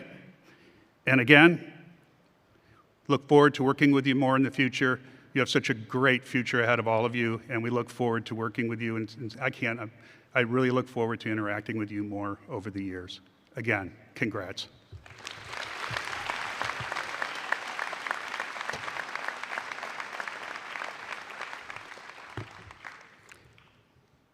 I invite Chancellor and CEO Dr. Edward C. Halperin to the podium for his remarks and the charge to the graduates.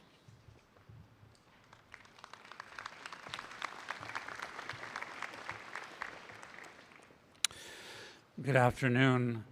Commencement is a major undertaking, and we are the beneficiaries of the hard work of the staff of the Westchester Convention Center. Thank you, and thank you to the ladies and gentlemen of the New York Medical College Facilities Department.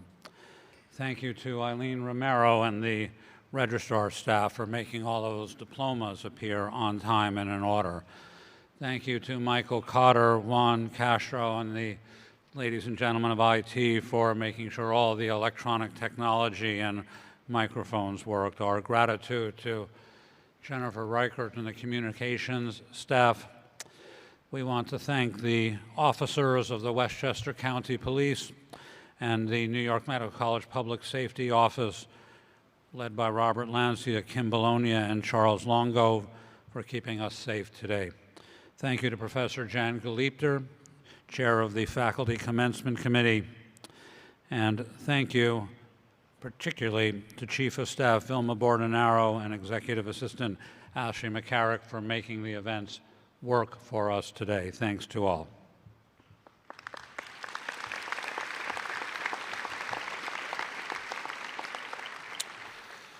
To all of the fathers and mothers and grandparents and friends and family, if we switched roles and you had my job, you'd find commencement is a time of enormous anxiety, particularly in the last few years where at many universities, commencements have devolved into a mix of intemperate and inappropriate remarks, carnival sideshows, and amateurish street theater. I believe, however, that there are still universities in this country that understand that a commencement is an academic convocation to celebrate the achievements of members of the community of scholars. And at those universities who believe that, they still know how to conduct a dignified, respectful, and orderly commencement. And so when you watch in the evening news at what happens at some other universities, or your friends comment about the disruptions of their commencement, you can tell them that you help relieve my anxiety by proving there are still colleges and universities that know how to run a commencement, and your child just graduated from one.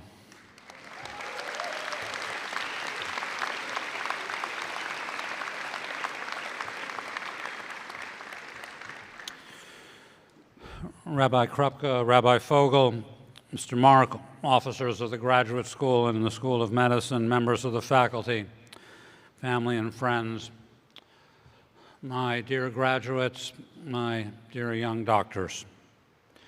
This afternoon, I want to share a closing thought with you, to be so bold as to think with you as how you might proceed in life. Not long ago, some of us attended Passover Seders, and they end with the words, "Ended is the Passover Seder according to custom, statute, and law."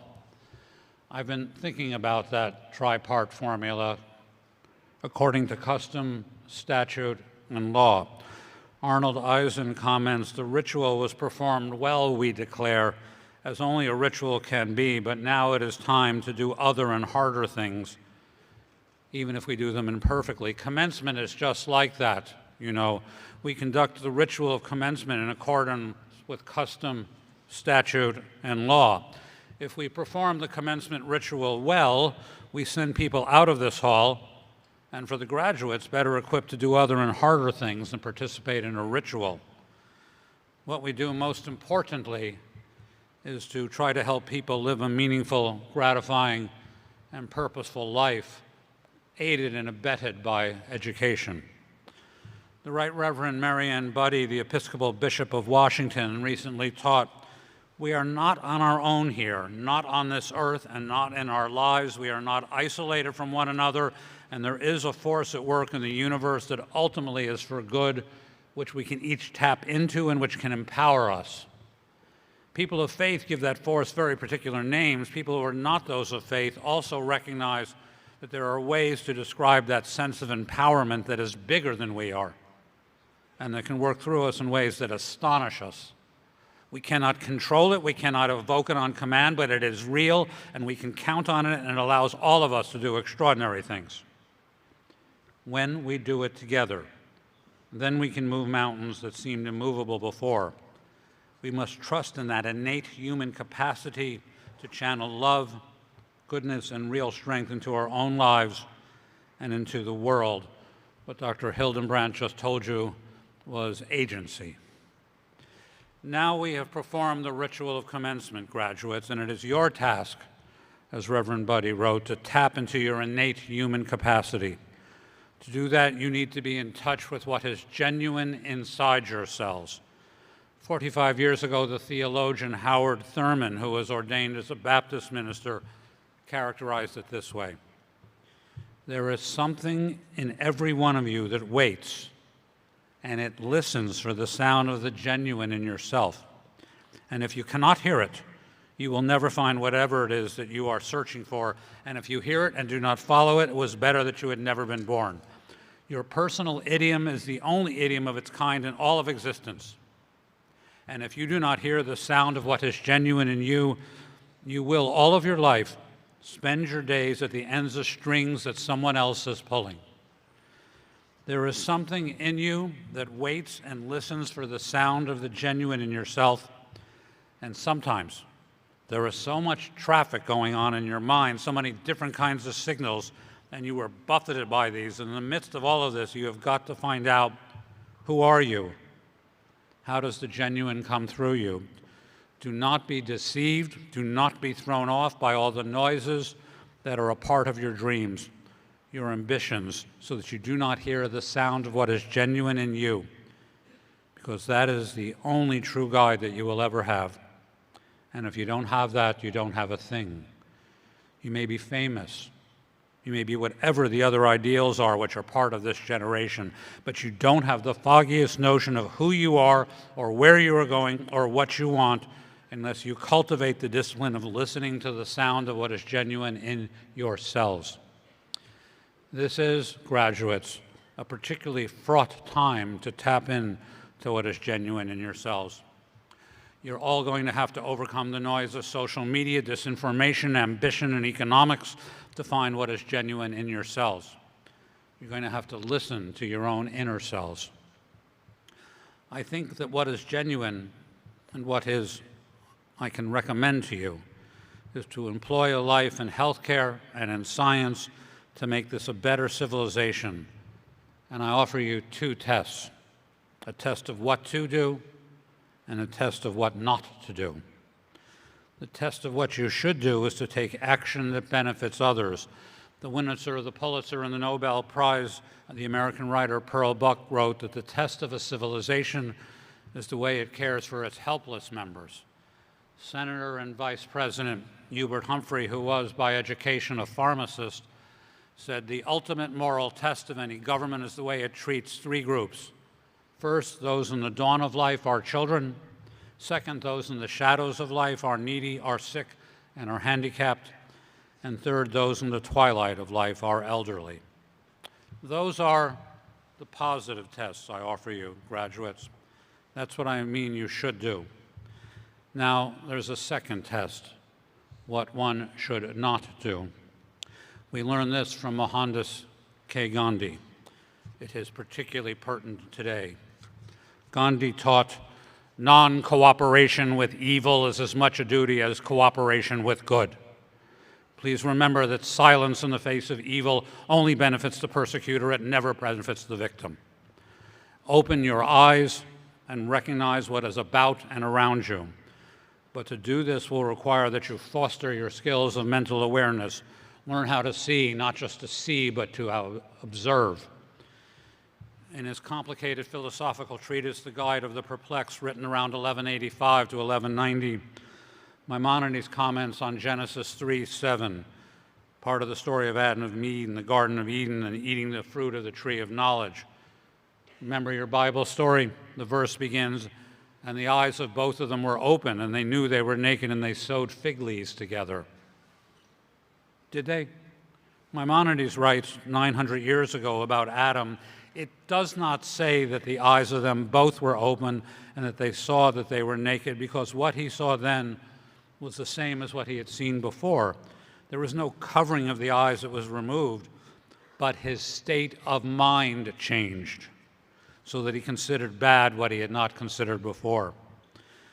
The Hebrew word v'tifokanah, and were open, always refers to the bestowal of mental awareness. The bestowal of mental awareness, not to the bodily act of seeing. So graduates, be mentally aware. Find what is genuine in yourselves, and then you can move mountains and meet the tests I have placed before you. Go exploring your life in this world. T.S. Eliot wrote in the Four Quartets, "We shall not cease from exploration, and the end of all of our exploring will be to arrive where we started and know the place for the first time." New York Medical College and Touro University sends you forth confident that you possess the tools necessary for that exploration. We as an institution, and I as the Chancellor and Chief Executive Officer of that institution, wish you all Godspeed on this life's journey of exploration. Congratulations.